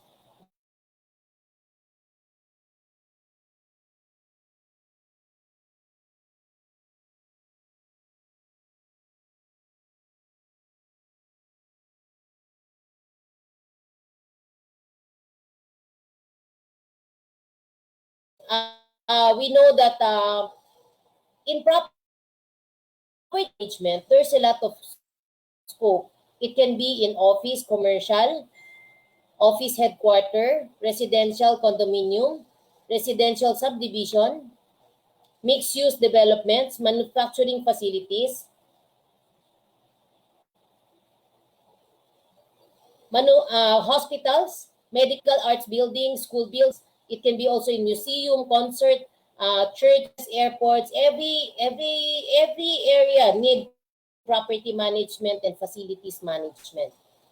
And we know that the organizational chart is very important, from the board of directors down to the operation manager, to the accounting supervisor and the building manager. Building engineering, building and collection assistants, concierge, accounting assistant, administrative assistant, multi-skilled technicians. So with that, I know that it's not easy, but understanding the property management scope of services per designated is also very important. Like the deployment of personnel, how many should you deploy? Morning shift, afternoon shift, and evening shift. Of course, it is always right for us to come up with performance evaluation. We also have to come up with the response to clients and residents. How long is the turnaround time wherein a client asks for service, and how long did the property management response? Assistance in meeting. Monthly reports, of course, it has to be a monthly report because it is a collegial. So we are bound to directors. We are bound to also unit owners. And the administration job, we have to come, especially AITF regulation. So it is the job of the a lot of new announcement from the government. And of course, responsive resource management program. So we have to also give assurance, give security to all our homeowners that the property management is giving enough measures in terms of their security, in terms of what their need. So in terms of small protocol like those wearing of face mask, face shield, social distancing, we have to do all the markings and etc. So do all those things. And of course, support to legal counsel. There are some instances that you can do so much, but at the end, if you were able to encounter a very hard to manage client, so you have to engage with the legal counsel. And of course, you have to come up with a very clear rules and regulation. You also have to orient client and tenant. Like if you are handling a building, so you should give at least orientation, be it in Zoom, be it in recording, YouTube, or whatever forms, so that you know that the client is aware what are the policies. Because if there are 100 buildings, there are 100 policies different. It depends on the administration. So we have to be aware on that. And of course, inspection is very important, like the waterproofing, like the security, the CCTV extraction in case. So it should be a periodic inspection. And most important are the permits. Here in Philippines, we are full of compliance. A lot of local government agency. We have to comply with a lot of health. So there's permits that a property management should be aware. And of course, another thing, part of the purchase, another also part of to purchase something, for the use of everyone. So it has to come up with like a bidding, or you come up at least 3 quotations so that it will be fair enough for you to present and how you will justify why you got this to supplier compared the two. So it is always right for you to have come up with some comparable. And of course, the risk assessment. Risk assessment is very important. Why? Because there are some risks that are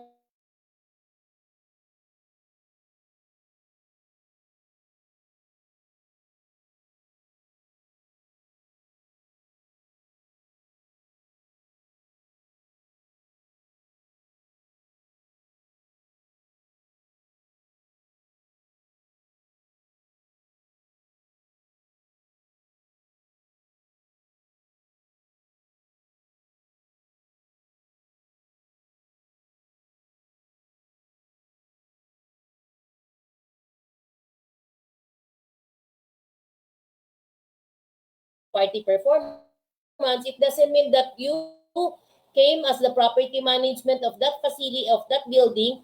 You engage the existing supplier or the existing contractor. You can always try to evaluate. You can always try to come up, because it may sometimes be right for us to look for other services that can give more value for money services.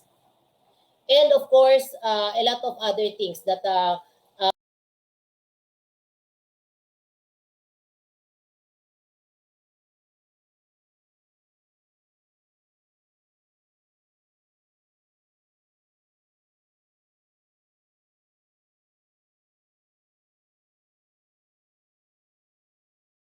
or by the board of directors.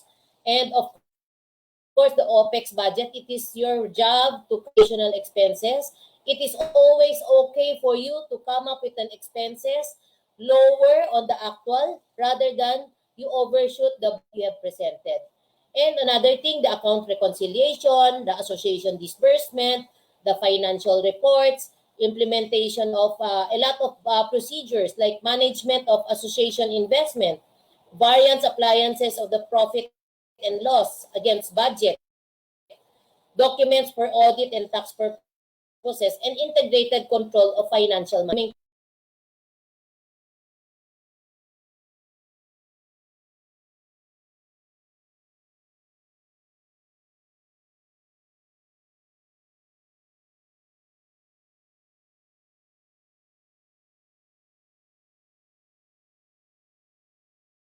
Properties, equipments, and other machineries. Checking of illegal unauthorized connection.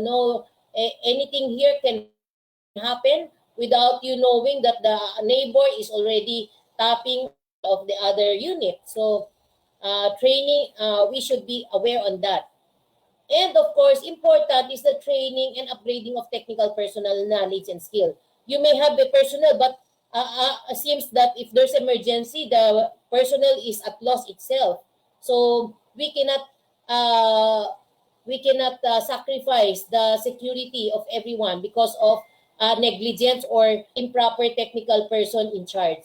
So there's also a lot of pool of technical um, services that we can outsource. So it all depends on the ability of the property management to source out.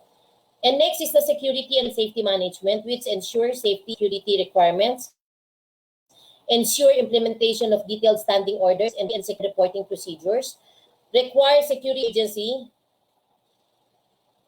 to submit security and safety management plan, require security agency to comply with government, ensure fire and safety installation, operation, and compliant to safety standards, assess compliance to statutory requirements of security personnel deployed. Can you see my screen so far? Let me just check, because I think Yeah, we can see your screen. You can go ahead. Am I, Lawrence? Yes, everything is clear. Balik mo na sa screen. Hindi naka-share screen. Ni-stop ko. Let me check, sorry. Am I, Lawrence, can you see me in my screen? Am I right? Yeah, I can see your screen, yes.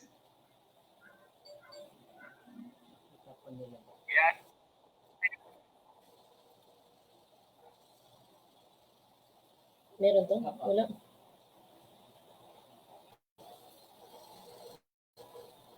Okay. Meron po doon. Okay. Okay. So next is that next is housekeeping and cleaning management. This is also important. Why? It is important that there's always cleanliness in the area, because most of the client will very particular on the cleanliness because of a health issue, because you will be happy, of course, to go if there's the place is clean. So the reflection of the property management is really based on the cleanliness of the property. So it requires housekeeping to submit housekeeping and janitorial management plan, require housekeeping to submit employee contribution and other government remittances certificate, and of course check and timely delivery of cleaning materials, and manage general upkeep of the common areas of the property. So support that you are what from the head office, because the head office will normally come up with a regular audit, applicable documents made available, random cash and accounting audits, annual technical and safety audit, full supervision of managed property, backup 24 hours action team, training and upgrading of employees' knowledge and skills.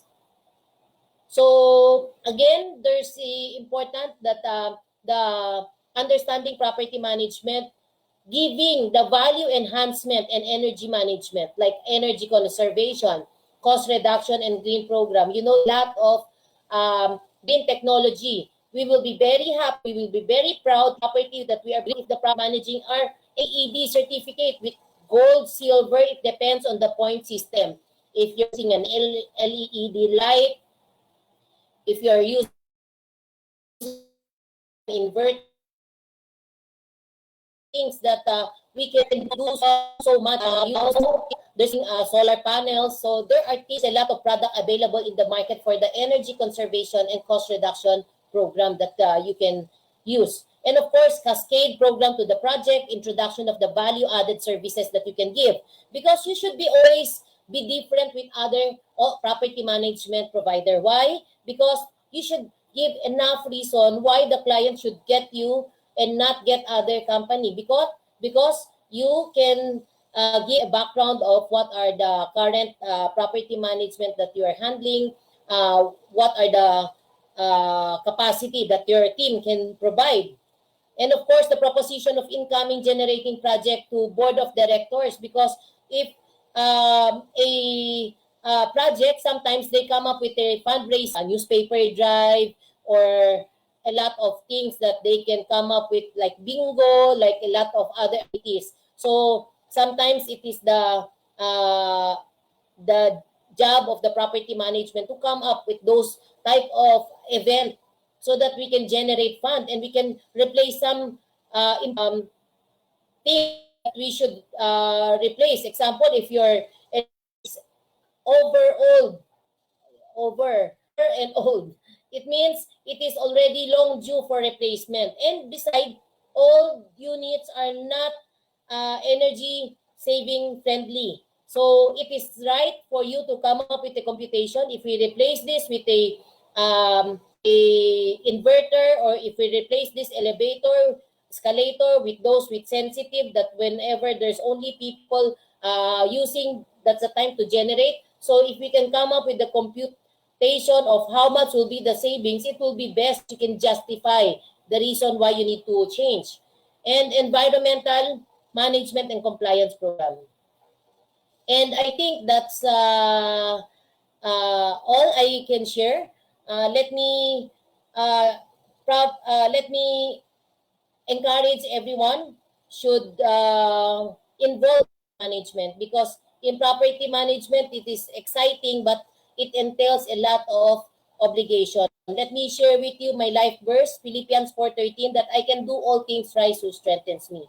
And I'm so happy that I was able to have this chance to share to all our colleagues, to all the developers, to all our partner fellow speaker, to my friend Prevail, Miss Christine Laksamana, and of course to everyone. I hope I was able to enlighten you on the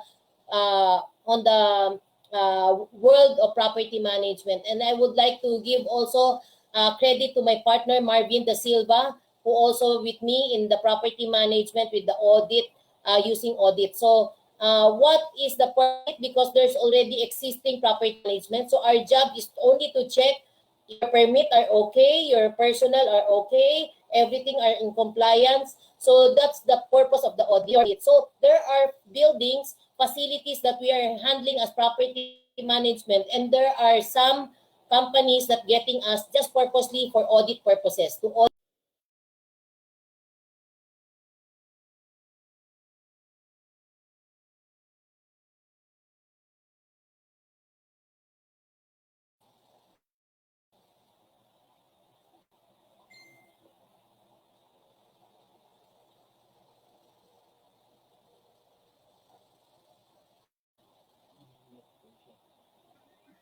I don't know. It seems the volume has gone. I think the presentation was already at the end. May, can you still hear me? No, I think we can close now this session. Oh, you're still there. Okay. Sorry, we did not hear you for a moment.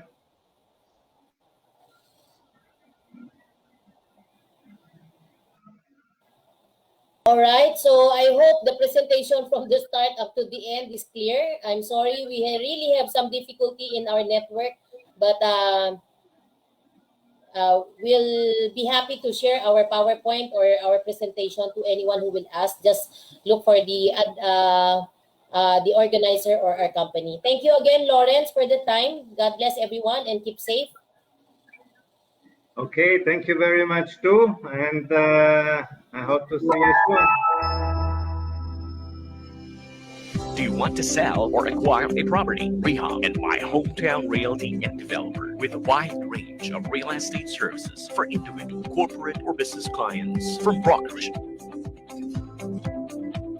project selling, to property management, leasing, engineering, appraisal services, documentation services. Real Estate Hub, 25 years in the real estate industry. Our chairman, Ms. Margaret Gao, a licensed real estate broker and a certified international property specialist. Our president, Dr. Mary Gauso, a licensed broker, appraiser, and consultant, certified international property specialist. 2019 ASEAN Real Estate Network Alliance Arena Top Broker. Our CEO, Mr. Winston Gao, together with his wife, Claire Gao, handle international linkages. Check out our website at www.realestatehub.com.ph. CBRC.TV, the virtual space of the future today. Brought to you by Dr. Carl E. Balita, Real Talk Real Estate. Our host, Dr. Mary Gao. Every Saturday at 7 in the evening, Dr. Mary Gao holds 8 licenses and titles: a licensed real estate broker, a licensed real estate appraiser, a licensed real estate consultant, and a licensed optometrist by profession. She is a licensed international life coach, a licensed management coach, a certified international property specialist, a 2019 ASEAN Arena Top Broker of the Philippines, Rehab Real Estate Hub, and My Hometown Realty President. Stay tuned. Real Talk Real Estate.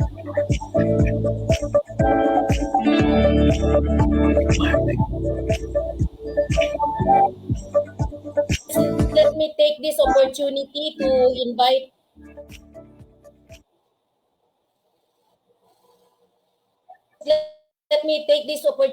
invite everyone our office at Rehab Real Estate Hub at Avenue.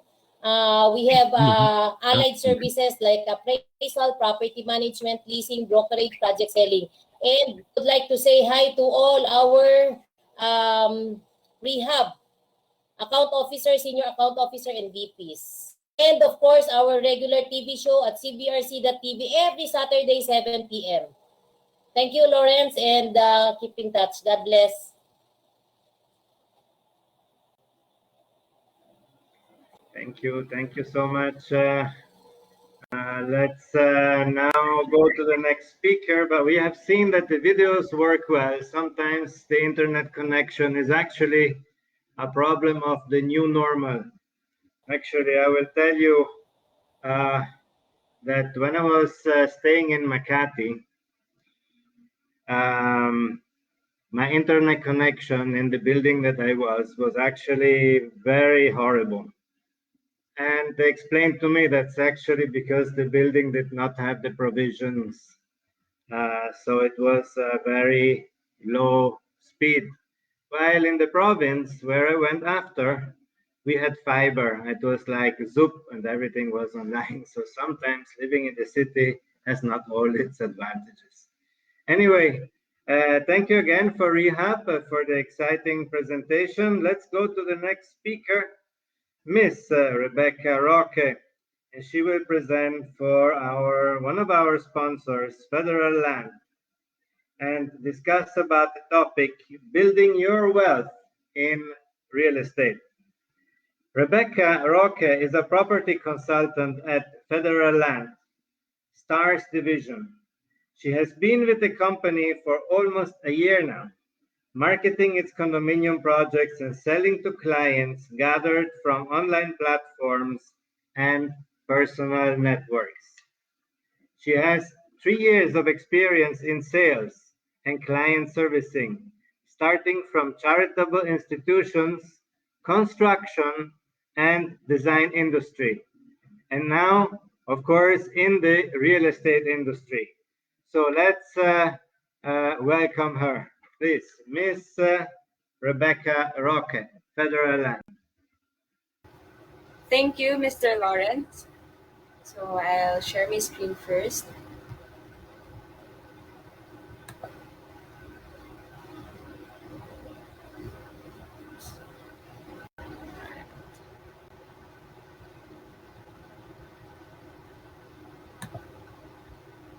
All right. So good afternoon, everyone. Again, my name is Rebecca Roque, and today I am honored to share with you some insights on the Philippine real estate industry and its current situation with the challenges of the pandemic, and of course, introduce our company to all of you. So before I start, let me give you an overview on the Philippine economy and the real estate market, and why one should invest in the Philippines and why in Philippine real estate. So for the past 4 years, the average GDP of the Philippines has been at 6% and even higher. And during those times, stronger than our neighboring Asian countries. And this is according to the Oxford Economics Hayward Analytics report in 2019. And historically, the Philippine GDP has always been strong, signifying a strong economy and good consumer spending. Last year's GDP may have softened a little bit to around 5%, but this year, it is expected to return to its previous rate at 6% or even higher, as projected by the IMF, up to 6.6% to 6.9%. A positively high GDP and other economic factors like 1. Growth in OFW remittances to 7% this 2021 show resumption in household spending. 2. Lower interest rates in banks encourages investment and economic growth. And 3. A lower and manageable inflation rate at 4.2% is projected by BSP. And the other factors that contribute to the ongoing recovery of the Philippine economy, according to Leach Property Consultants and Colliers Philippines, include 1. The increase on government spending for infrastructure, the vaccine rollout, the CREATE law that provides tax incentives to help in business recovery, and the increase in direct foreign investments. If all of these economic factors and vaccination program velocity improve simultaneously and steadily, we can expect a market euphoria that can bring about a surge in the local economy. This is again according to the Leach Property Consultants. And in fact, there is no doubt that the Philippines can survive the pandemic era as it has survived even tougher situations in the past.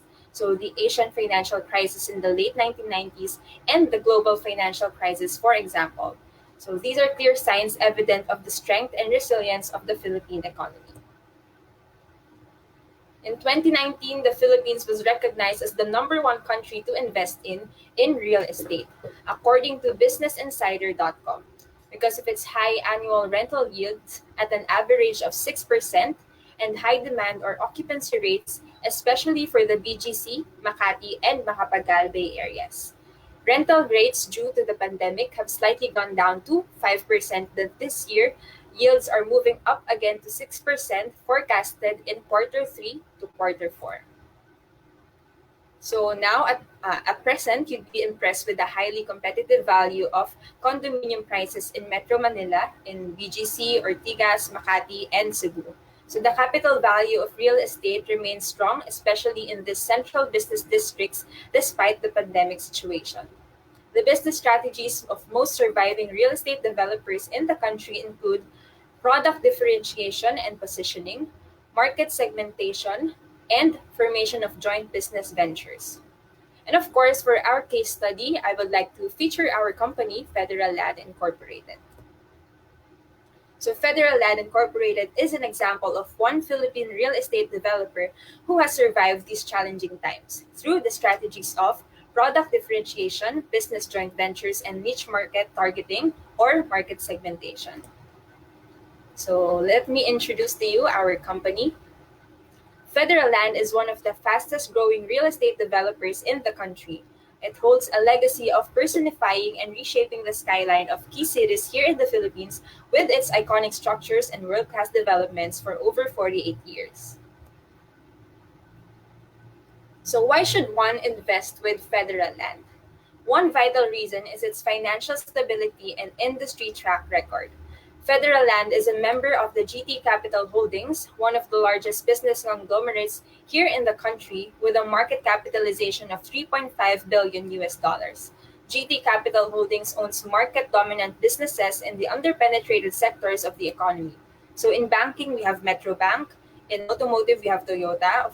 In property development, of course, there's Federal Land Inc. In life and general insurance, we have AXA.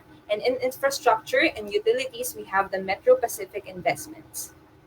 It also takes pride of having 48 years of experience and expertise in the industry. Second, Federal Land has a number of prestigious global brand partnerships for its various property developments and reinvents the standards of project planning and development with innovative technology. So Federal Land has teamed up with Japanese financial firm Oryx Corporation and Grand Hyatt International of Chicago, USA, to introduce Grand Hyatt Manila Residences as the first residential condominium in Southeast Asia carrying the Grand Hyatt brand. The partnership brings to the country not only luxurious residential suites, but also the legendary Grand Hyatt hospitality and service. Grand Hyatt Manila Residences is a two-tower development flanking Grand Hyatt Manila Hotel, which is a part of Federal Land's master plan township, Grand Central Park in North BGC. Partnered with two of the biggest names in Japan's prime real estate and retail industries, Nomura Real Estate Development and Isetan Mitsukoshi Holdings, to bring a piece of Japan to BGC in Taguig with the Seasons Residences, and the very first Mitsukoshi Mall in the Philippines, therefore offering a uniquely Japanese mall-going experience. Nomura Real Estate Development is a part of the Nomura Group of companies with a history of more than 90 years of investment banking experience. While on the other hand, Isetan Mitsukoshi Holdings is a Japan-based holding company mainly engaged in the department store business. They are best known for their Isetan Mitsukoshi department stores, which can be found all over Japan, other parts of Asia, as well as in Europe and in the United States. Next. Federal Land also partnered with Japan's Oryx Corporation for its residential projects in Makati and Ortigas with the Grand Midori Makati, which was launched in 2007, and the Grand Midori Ortigas, which was launched back in 2019. So the Grand Midori Ortigas, located along Exchange Road, is a high-rise development offering prime units imbued with elegant and functional Japanese design and aesthetics.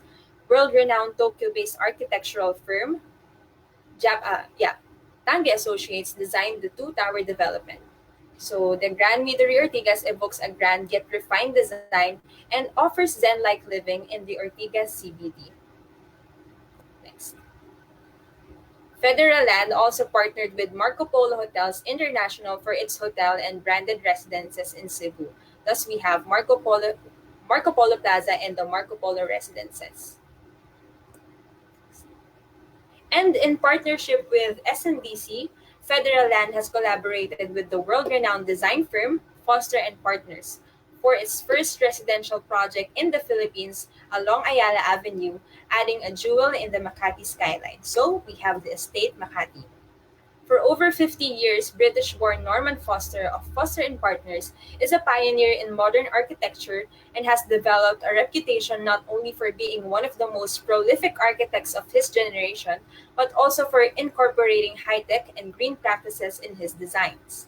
With Foster and Partners, he and his team have worked on close to 400 projects all over the world, including the Gherkin in London and the HSBC building in Hong Kong.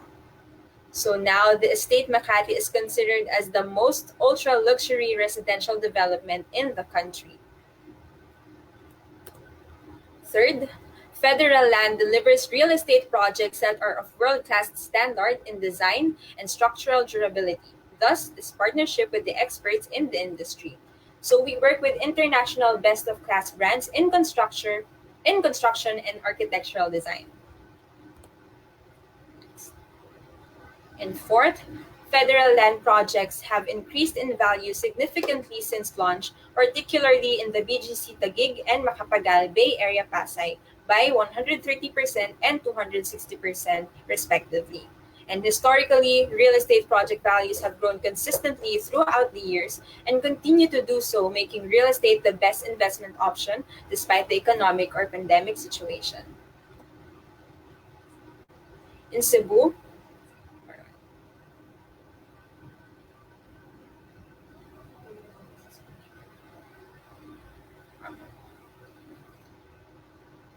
for a while, I'll stop sharing my screen for a while.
Yes, we will just wait until Rebecca has her screen up again. I think we did not see her slides, but as soon as she's ready, we can restart. Yes, I'm fixing the problem and just a technical difficulty. I'll start sharing my screen again. Okay, go ahead. Window.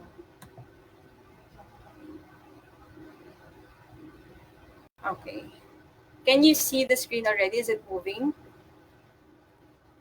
Yes, we can see it. Yes, very good. Very good. Okay. So I'll just start from where I stopped. Okay. All right. So again, going back in Cebu. If you want, Rebecca, you can show us also the Makati projects because we did not see that. So maybe Alright. that will underline federal lands projects there also. All right. Thank you so much. That would be better. So let's just go about those projects again. So,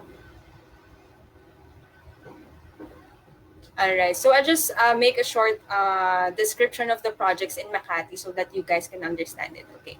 So again, this is Grand Hyatt Manila Residences. It's a two-tower development flanking Grand Hyatt Manila Hotel, which is a part of Federal Land's Master Plan Township, Grand Central Park in North BGC.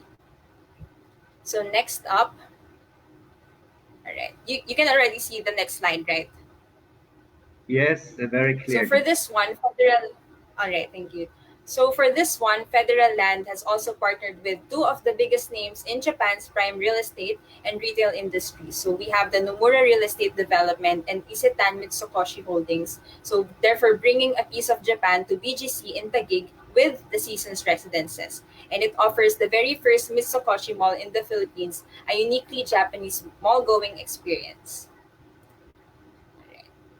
So next, this project is in Ortigas. So with this, Federal Land also partnered again with Japan's Oryx Corporation for its residential projects in Makati and Ortigas with the Grand Midori Makati, which was launched in 2007, and the Grand Midori Ortigas, which was launched in 2019.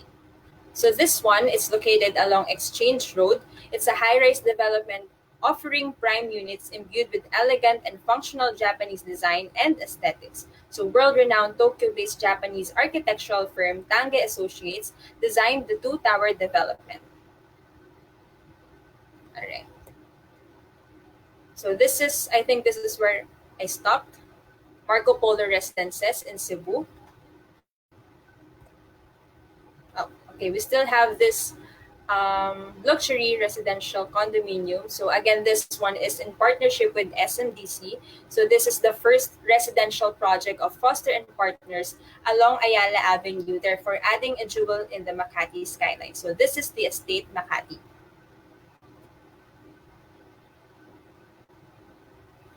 All right.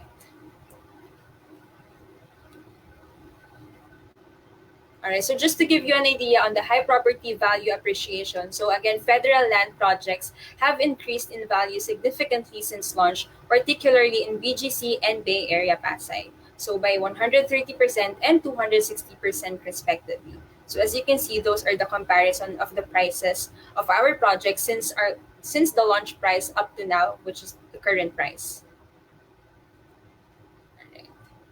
And of course, again, in Cebu, Federal Land's premium residential project, Marco Polo Residences, started at 96,000 per square meters and is now at an average of 160,000 per square meters. All right. And lastly, our projects offer privacy and exclusivity because of our strategic locations and accessibility to integrated communities that provide convenience to our residents. So Federal Land has an extensive project network with most residential condominium projects strategically located in the central business districts of the country. So with 13 active residential projects, Federal Land takes pride in its business development program, which focuses on building properties in prime locations with high market value growth potential. All right, so today we will be featuring our premium residential project in Macapagal Bay Area, Mikasa. So everyone, let's all watch this video.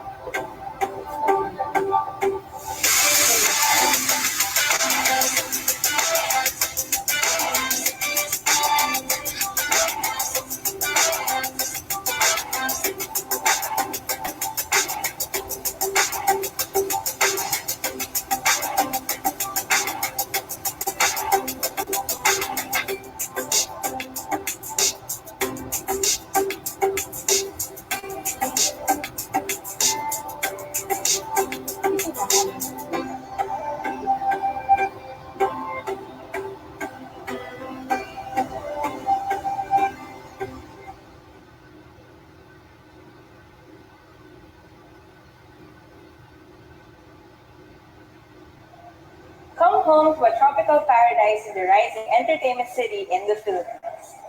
Federal Land's latest offering by the Bay is a vibrant vertical residence inspired by Hawaii's reinvigorating sense of open sea and air.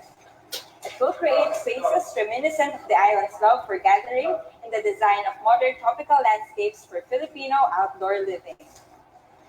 My name is Rebecca Roca, and it is my privilege to show you what you can see and experience when you become a part of the community here at the castle.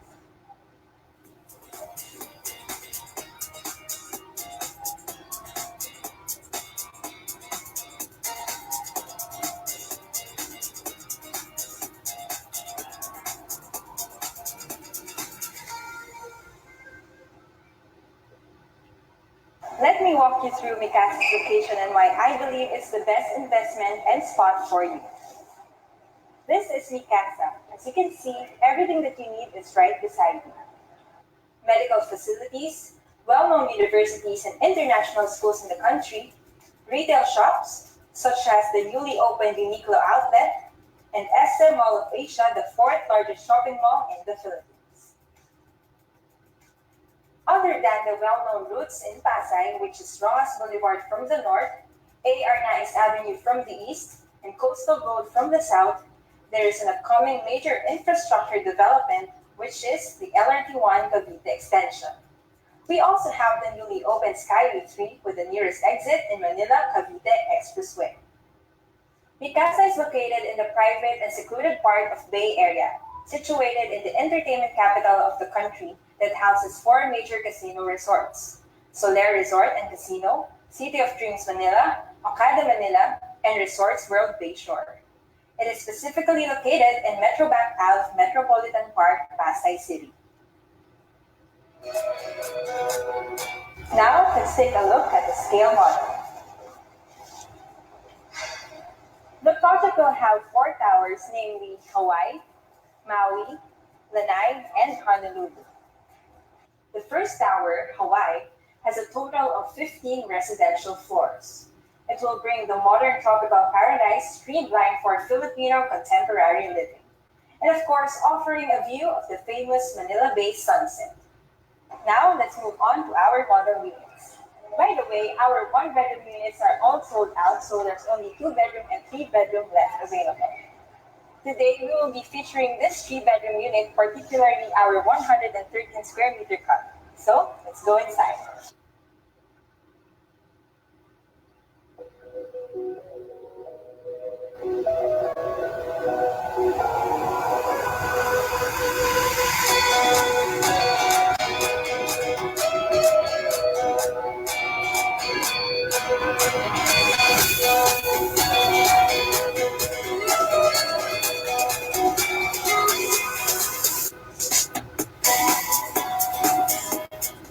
Let's talk about the deliverables and unit finishes. Your residential unit will already be fully fitted upon turnover with provisions for intercom, telephone, Wi-Fi, and cable TV. In the living room, you will have homogeneous tile flooring. In the kitchen, you will have a granite countertop and modular cabinets both overhead and base, range hood, grease trap, double bowl sink with faucet for the three-bedroom units, and of course, homogeneous tile flooring.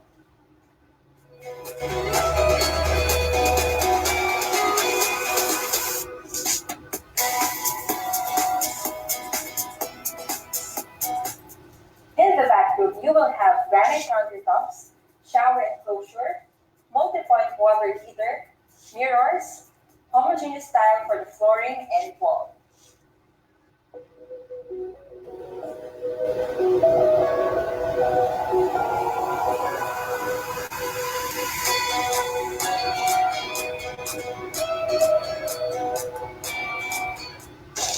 For the residents to enjoy the sunset and sunrise and feel the Hawaiian vibes, all units come with its own balcony with ceramic tiles on its flooring.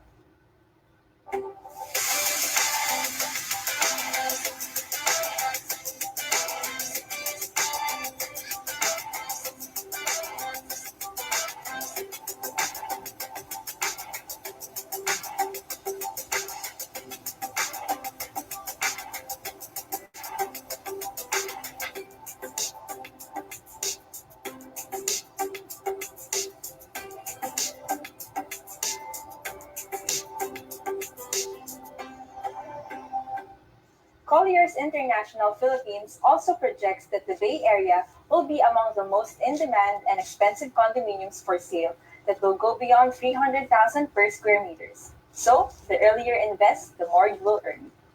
So, to recap, the benefits of investing in Mikasa include the luxury of resort living, the prestige of a federal land condominium, the convenience of Metro Park community, and the accessibility of a strategic location. For more details on our available units, you may contact your sales agents today. So there you have it, Federal Land's newest tropical development, your best investment option here in Bay Area, Pasay City. Again, my name is Rebecca Rocket. Thank you for joining me today, and I'm looking forward to meeting you very soon and welcoming you to your new home here in Mikasa. Bye!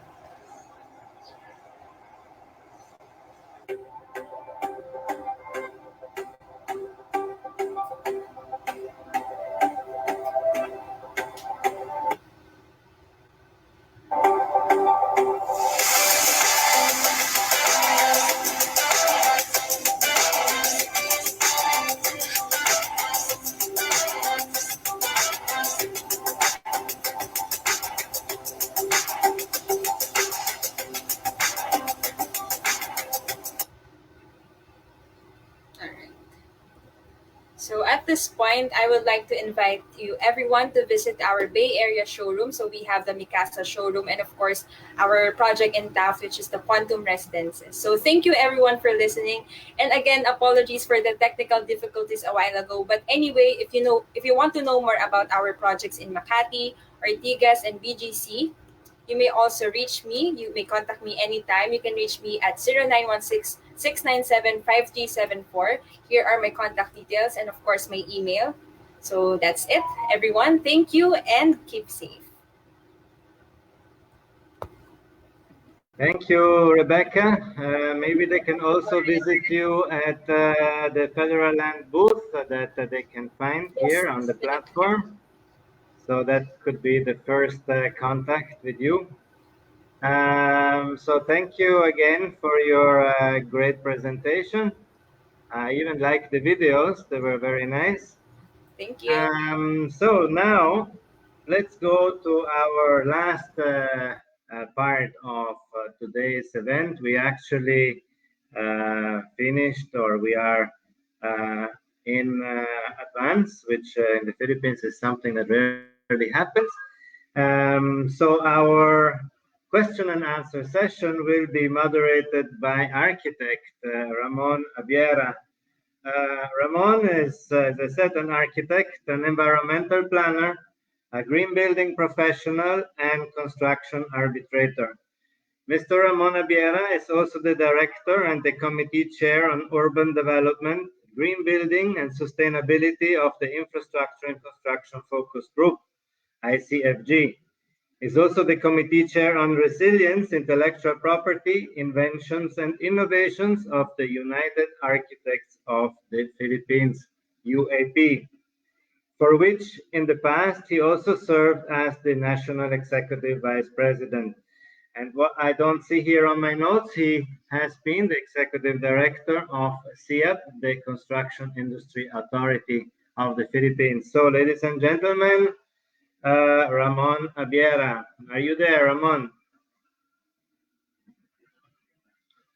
I cannot see him. Are all the speakers here with me? So we are ready to start.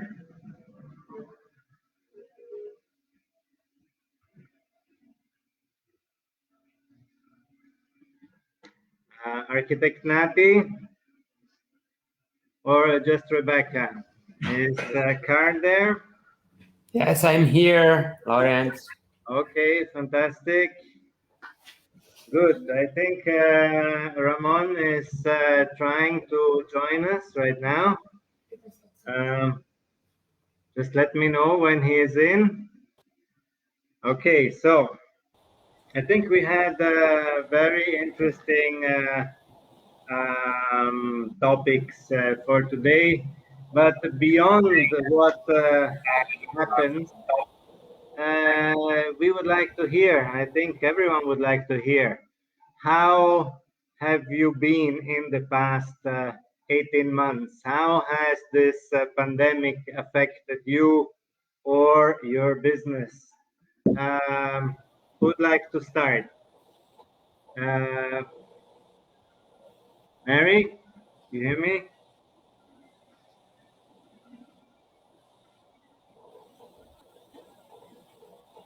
You're calling me, yes, Yes. Lawrence? Okay, yes. We would like to hear from you. How were these past 18 months for you, where we had to go through these lockdowns and this pandemic? How has business affected your real estate activities? Okay, thank you for that question, Lawrence. I would believe that the lockdown brings a lot of challenges to all of us. We understand that because of this pandemic, we have sacrifices a lot of our activities, a lot of different things that we come up with a shift.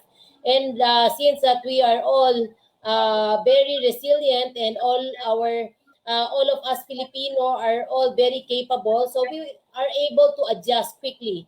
And for our real estate activity, I think there's no much difference because there's really a lot of buyers and sellers in the market. So it is our job to maximize the demand in the market. So for us, I'm speaking of our company, Rehab, in my hometown, and I believe our chairman, Ms. Margaret Gao, and the rest of my team will also agree that we've been so busy with a lot of inquiries, with a lot of things needed by our client, and it is our job to really give fulfillment and satisfaction to all our client. And beside, there are things that within our control, and there are things we cannot control. So for those things that we cannot control, we don't bother so much because it will give us counterproductive and it will not give us any financial reward. So we just focus on things.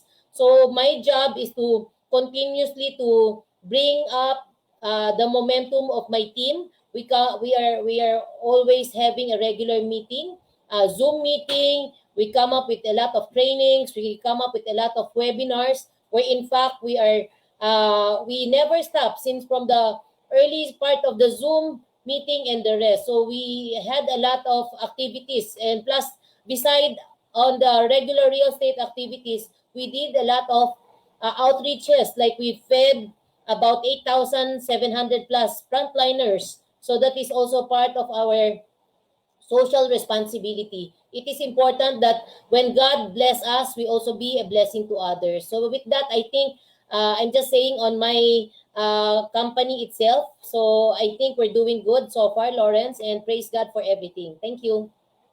Yeah, I remembered when I came to visit you. I think that was in Quezon City. That was many years ago. I think 8 or 9 or even 10 years ago. That I jumped in a taxi and from Makati I drove to your building and I attended one of your events. So I saw that already there you were very well organized and very systematic, and I really was very much impressed. So thank you very much for your answer again. I see Kenneth also is back. I don't know, did you gather the question and said how were these past 18 months for you, and how did your activities change if they did?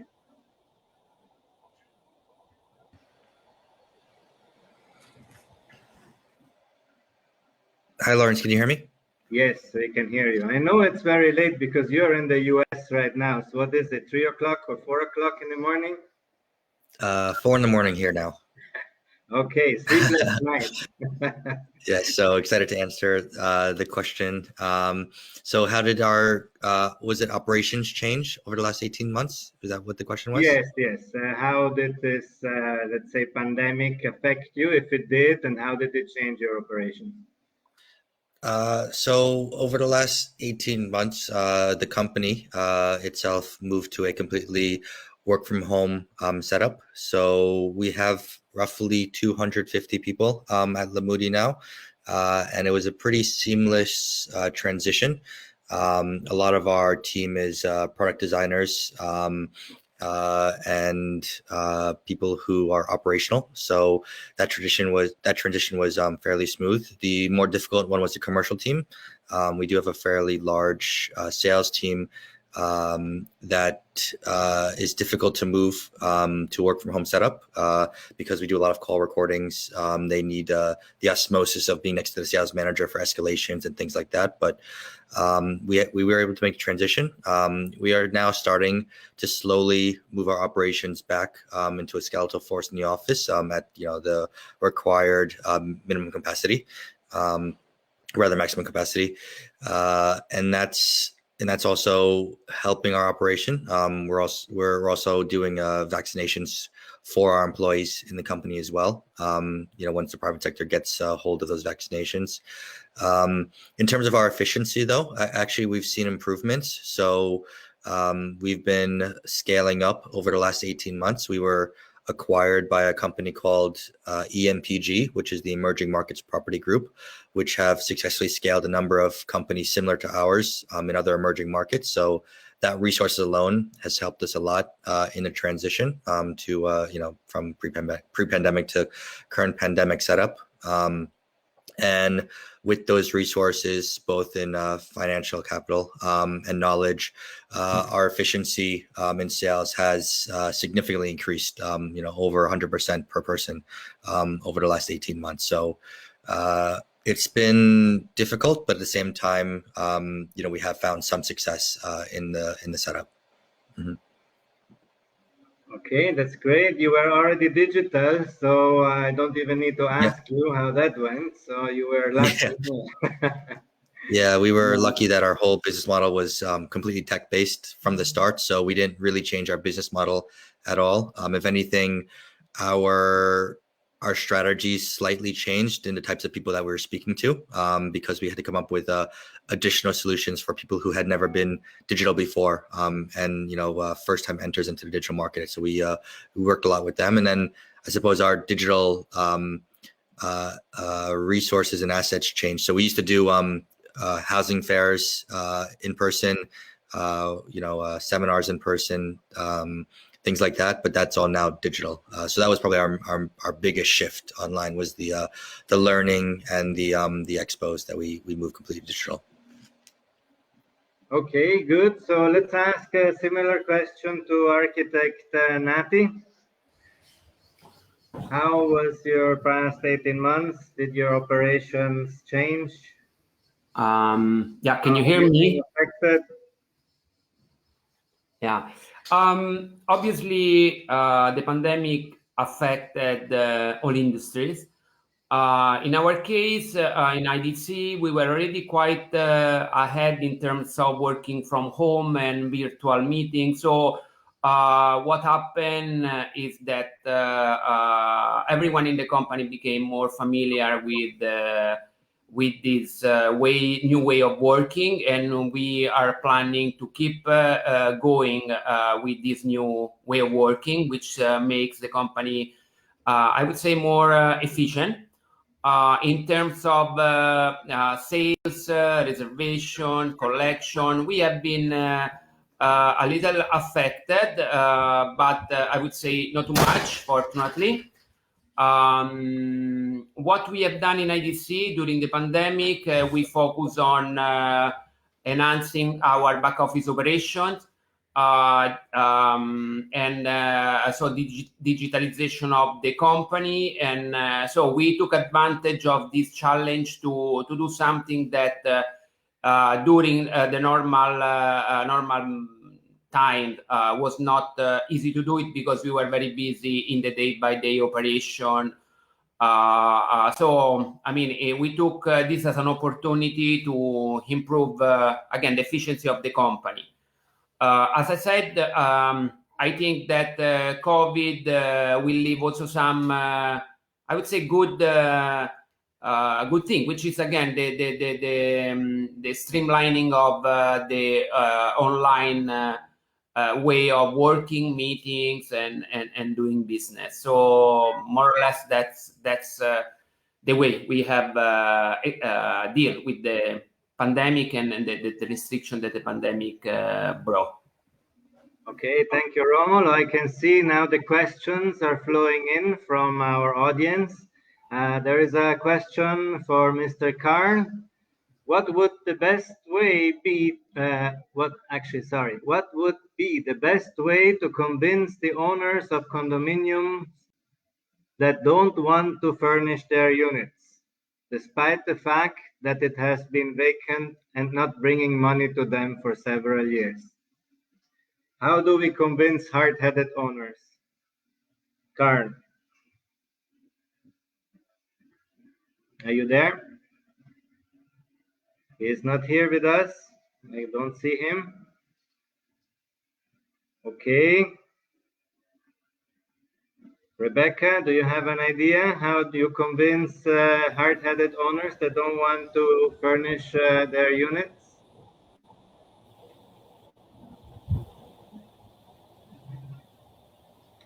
I may answer, Lawrence.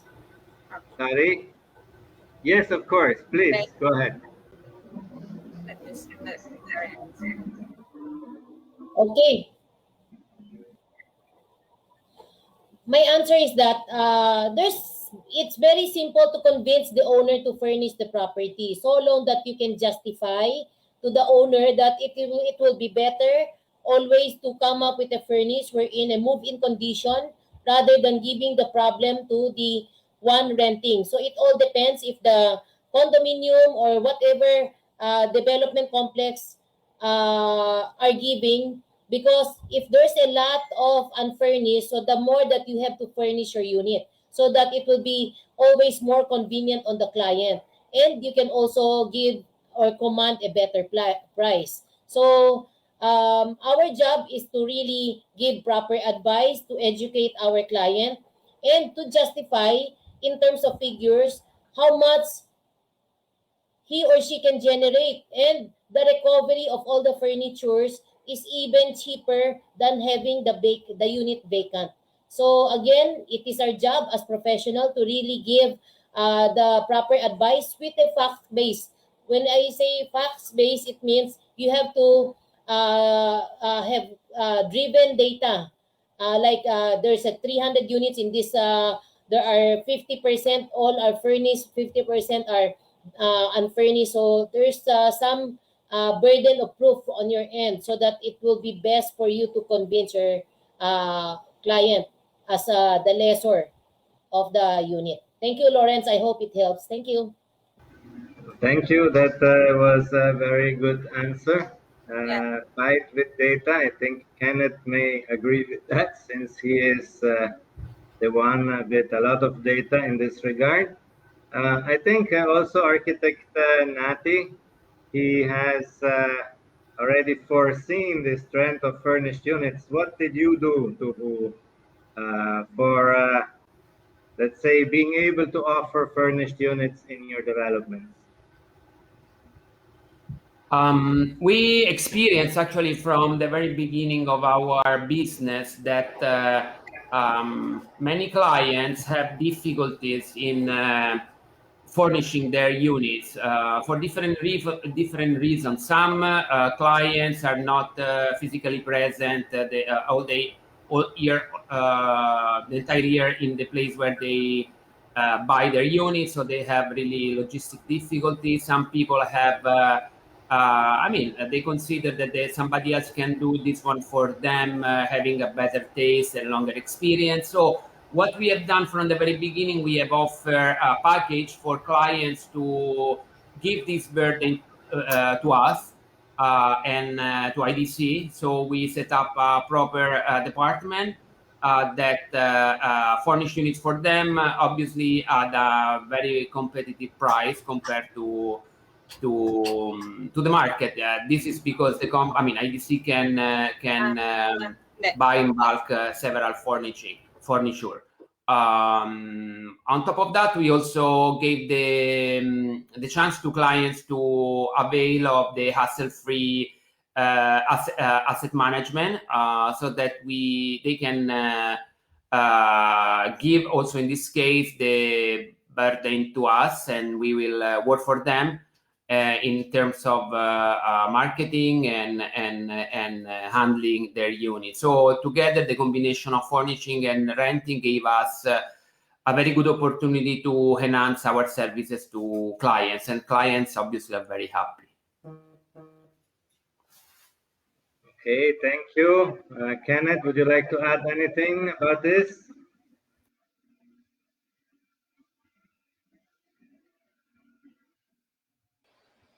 Hi. In terms of when looking at listings on Lamudi, the data trends there, we tend to find more inquiries and more views on listings that have a higher rating in our internal systems. In order to achieve an internal system higher rating, you need to have better photos, better descriptions, properties that are attractive for property seekers. So things like furnishing the apartment, having pictures of the property furnished already, and then listing that online would essentially increase our rating for the listing itself, which would then lead to more page views and more inquiries. So in total, or in summary, if you want to rent out your property and post it online, you have a higher chance of getting an inquiry and getting people to see it if the property is already furnished with pictures that are professionally done, rather than stock photos or pictures of an unfurnished place. Those tend to not do so well on the site. Yes, thank you so much. Rebecca, are you there? I think the same when Rebecca is trying to sell the units of federal land, you show them a showroom, right? Or let's say a furnished unit. So they have an idea of how it will look like. So how much easier does that make it in selling? Well, I agree with what Mr. Kenneth said. It's much better because most of our clients would like to visualize what they can put in their units, in their bedrooms. And maybe one thing I can add right now, we're more focused in the digital marketing, so especially for millennials. For example, me as for me, I'm also a millennial. We would like to, go on a vacation, staycation, something like that. Airbnb is very prominent right now, so it's really much better for you to furnish your unit or have a specific design, a specific vibe for your unit. That way, it would be much easier for you to attract clients, attract audience in your digital ads, and yeah, most millennials would prefer something that that's also look how do you call it, aesthetic looking. So it's something that they can post online in their Instagram, something like that.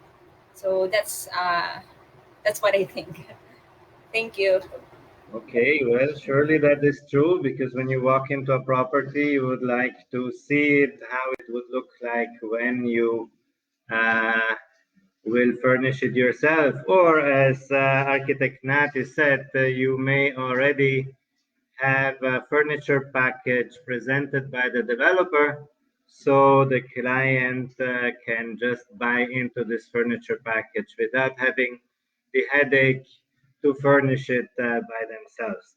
In fact, honestly, how many places have we seen of even very wealthy people that when you walk in their houses and in their apartments, they're very badly furnished, and says, oh my God, what happened here? Who was the architect or the interior designer? So actually, some may really need the help of professionals and experts like we heard before from Rehab. Okay, we have another question here. The question is, any tips on how to strategize in these trying times where resources are very limited and competition is tough? Who would like to answer this? How to strategize in these trying times? Yes, anyone? Lawrence, if I may answer. Yes, please.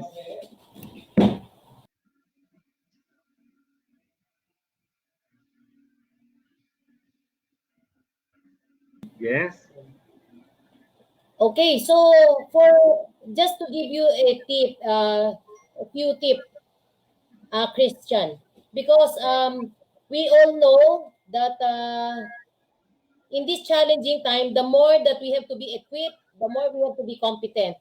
So you have to capitalize on your strength.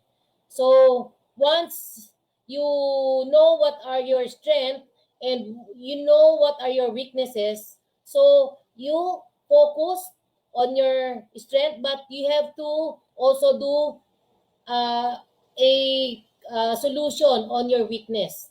And beside, it is always right for us to let our client be comfortable in the way we are handling them, in the way we are advising them.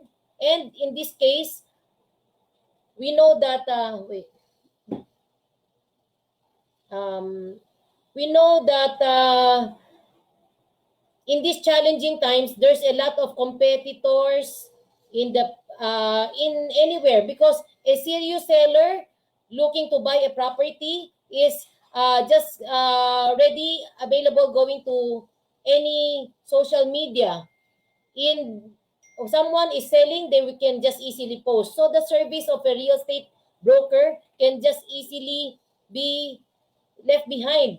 So the more that we have to be visible, the more that we have to be competent, the more that we have to invest on how we can be at par on all the competitors in the area field of our profession. That's that's my sharing, Lawrence. Thank you. Okay, thank you very much. Rebecca, would you like to add to that, how to strategize? By the way, I think architect Abiera is having some technical difficulties to join us. I still hope he will make it, at least to say hello. But anyway, Rebecca. All right. How to strategize in these trying times? This is the part where you really have to be creative and innovative, especially with what we're doing right now. The traditional way of selling is getting a bit more difficult and somehow not entirely applicable. So what we're doing is we're shifting into digital ads, although not most of us are that familiar. So it's self education, how you will um, go with the trend, how you will advertise your units, something like that. And I'll mention again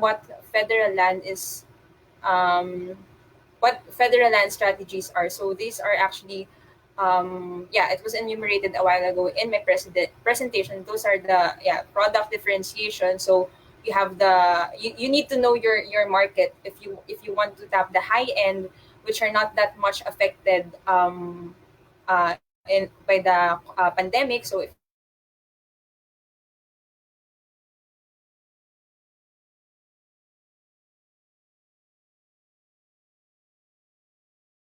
you need to know market segmentation is applicable. So yeah, I guess those are the strategies that we can Okay, do. thank you very much. Yes, I think I agree that we need to increase our visibility because since we are sitting at home or in the office and we have a restricted circulation, physical circulation. So we cannot do anything else than increase visibility online and through digitalization of our businesses. So how did Italpinas do that, for example?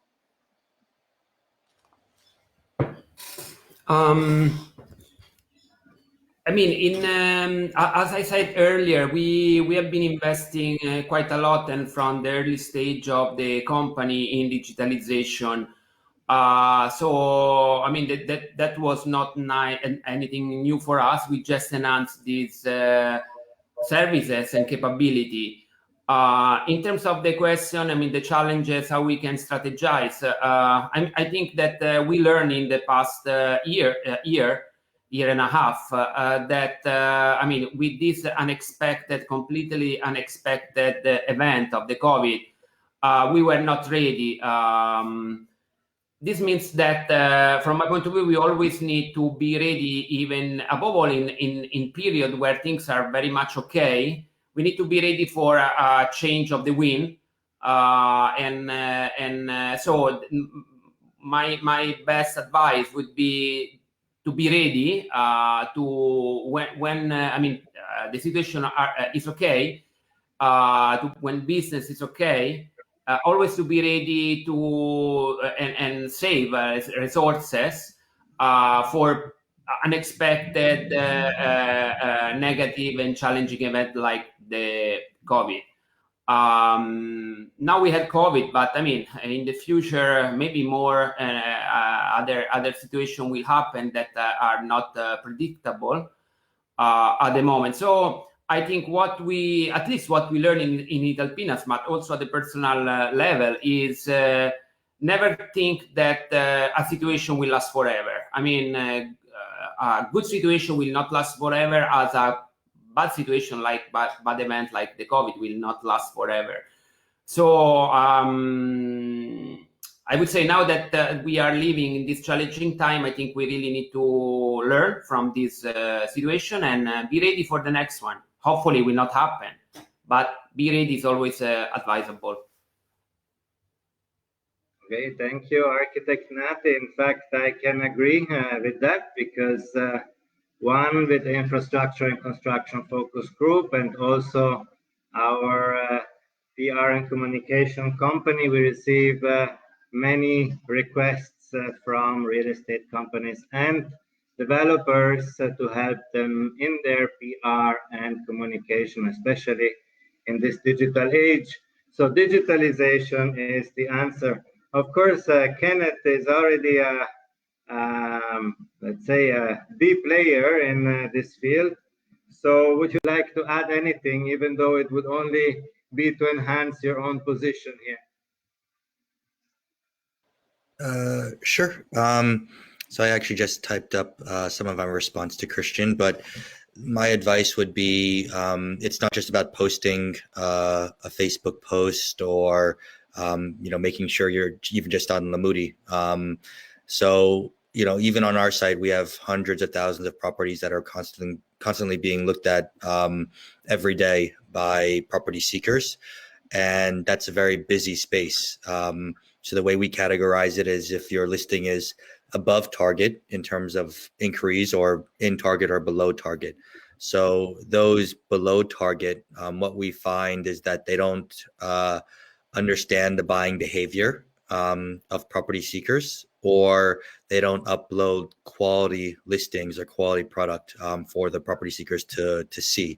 So it's not just about being visible, it's about being relevant in a very saturated marketplace. In order to be relevant, you need to understand what the seekers want to see. You need to understand how to offer them quality, but you also need to understand where they are currently looking. What are the platforms they currently are using now? How do you find or get in front of them? Since every day they're looking at probably thousands of posts on different platforms completely. So it's about maximizing channels like Facebook, Instagram, classifieds like Lamudi and some of our competitors.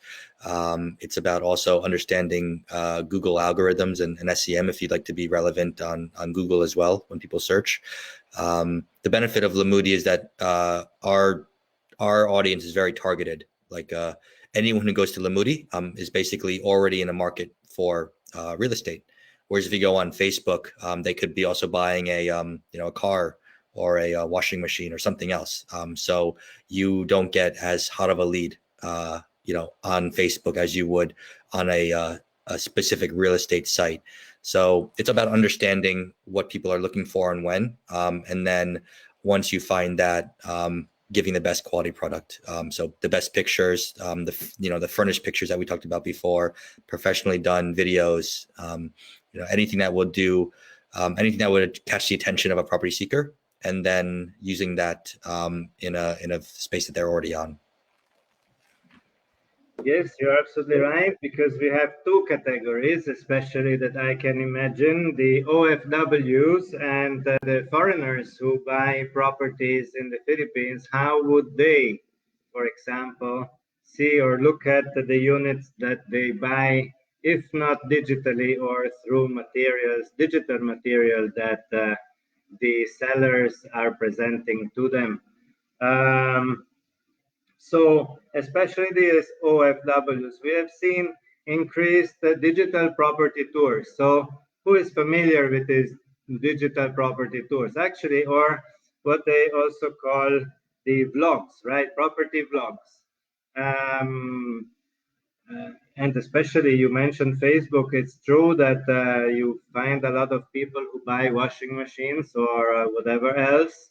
But on the specific real estate groups, we see a lot of brokers who do their vlogs. So how important are these vlogs and video nowadays for selling a home? Who would like to answer this?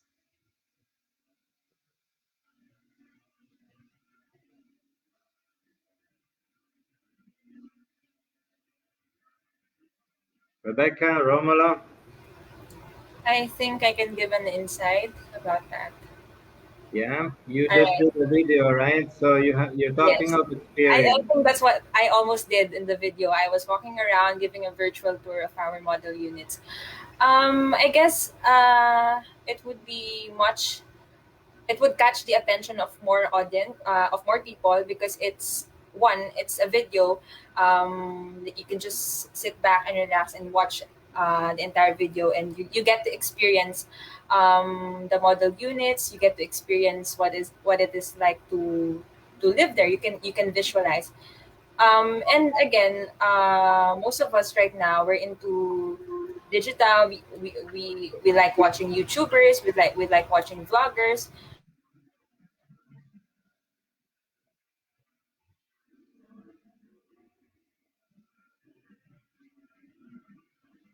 I think Rebecca. I think she just disappeared. Okay. Architect Nati, would you like to add something? How important are blogs and videos for selling a Yeah. unit? Yes. Actually, we have in IDC we invested again earlier, already before the pandemic, in walkthrough virtual tour. In fact, for our two projects now under construction, Primavera City and Miramonti, we have a virtual tour where anyone can download the app and from our website and also our social, and walk through the units, the amenities, and outside the buildings. For next project, we already are working to enhance these apps that are obviously can be used through phones, laptop, or tabs. We have been a quite nice response from the public. We have a lot of downloading of these apps. So we will just enhance these apps because I think it's the future, and not actually it's already the present. Yeah, so prop tech, we're talking about prop tech, and Kenneth is, I'm sure, also an expert in prop tech. Am I right? Sure. So I think with vlogs and video walkthroughs, definitely it helps. I think if you're trying to increase your credibility in the market, this is something that you can do to promote your listings and showcase yourself as a expert in your field. I would say it's probably not the biggest source of how our brokers can generate leads. So the video walkthroughs and virtual tours are probably second funnel or second tier in the funnel. So top level leads typically come from photos, people whose attention is grabbed very quickly. They might not want to wait through a video yet. After they've already inquired and they have initial questions answered, that's when they'd like to walk through the video tour. So that's where I think we see most of the value of video or blog come in. is after the initial inquiry is made. The virtual walkthrough comes next, and then once they're happy with the virtual walkthrough, then the financing and the finer details of the deal come in, and that's when the closing part happens after that. So very, very important, I think, in the sales process, especially now. And because of lockdown and other restrictions on possibly even seeing the property in person, a virtual walkthrough might suffice. To be honest, I haven't heard of too many deals being completely closed through virtual walkthrough. Probably more for OFWs, but locally, if they can actually get to the site itself, they typically will do the virtual tour, and then after the virtual tour, go do a site visit and then close on it. So I think it's now an extra layer, but also a layer of pre-qualification, so that by the time you get to site visit, it's almost a done deal, which I think is helping a lot of brokers be more efficient. Yes, correct. I've even seen that people send their relatives to take videos, and they are live in there, show me this, show me that. So sometimes it can get really funny. But yes, I agree with you. The video comes second. When somebody is interested to look at something, then he will watch the video. Probably the first is one catchy image with one catchy title that will awaken the interest, and then second step is the video. Okay, great. So last question for today. Kenneth, you were actually talking before about this increase for the search of leisure homes outside of the cities. So probably in the green, on the sea, and in nature. So how do you see this now compared to city properties? How do you see this leisure homes developing?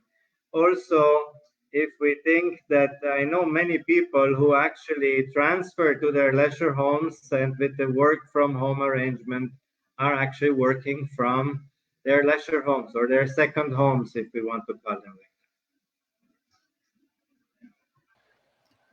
Yeah. So I think with the leisure homes and vacation homes or second properties, definitely a trend that will continue. I think for the rest of this year and probably for the next couple of years. To be honest, I think that if they have the buying power to do so, they will take advantage. Most people buying second homes or vacation properties have the flexibility to work from there as well.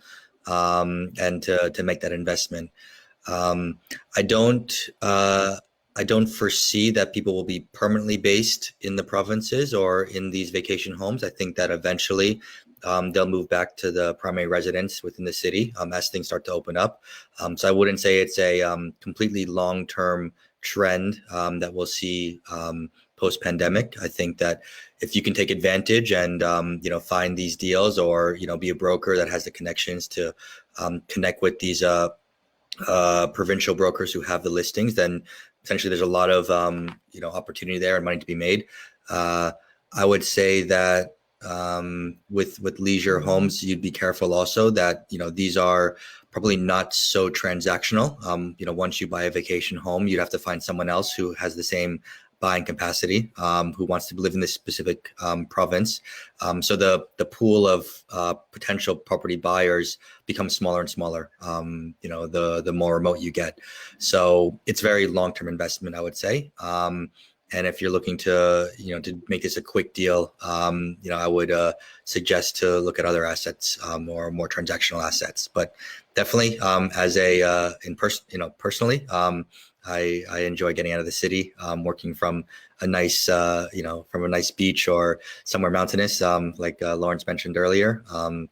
Helps with peace of mind, helps with mental clarity, and it does help when you're in lockdown in a small condo to get out and have some green space and fresh air.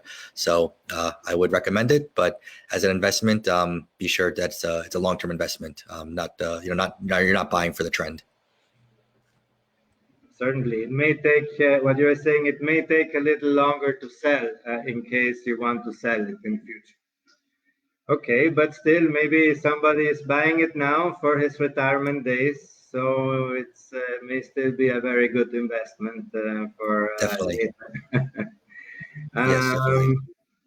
So who would like to comment on this? Leisure homes, second homes outside in the green or in secondary cities. What did you call them, Kenneth? Not secondary cities, sir. You use a different term. We use the fringe cities sometimes Fringe for the cities. cities outside of the major CBDs. Yeah. Okay. I don't know. Rebecca, Architect Nati, Doctora. I think Mr. Carl, he did not log back in, so we don't have him. Actually, somehow, Architect Nati, your projects are outside of the city. So, but are Yeah. they leisure homes or not really? Actually, we are not too much in the leisure business, but I agree with what Kenneth said. Um, actually, the experience of the pandemic showed that a lot of people are interested in investing in real estate products outside the congested areas. For example, in Manila, I know many people that have been buying north of Luzon or south of Luzon. So let's say, I don't know, from Subic, Zambales, etc. Even in Pampanga, also in Batangas, and going down south. So there is a new trend for real estate investor to buy outside the mega cities. I think this trend will continue. The reasons are exactly what the reason that Kenneth mentioned, that people would like to be outside congested area where the environment is better, where prices are lower, but eventually they will increase. I firmly believe that this is a very interesting market and business opportunity for clients to invest, for real estate clients. Actually, I always been interested in secondary location because are the ones that can grow bigger because they start from a lower base, and in general they are less affected by downturns. I mean, economic downturn like this pandemic is showing. For example, in IDC, we have been seeing an increase of sales for our properties that are all located not in the mega cities. I think that leisure is also a very interesting sector to look at.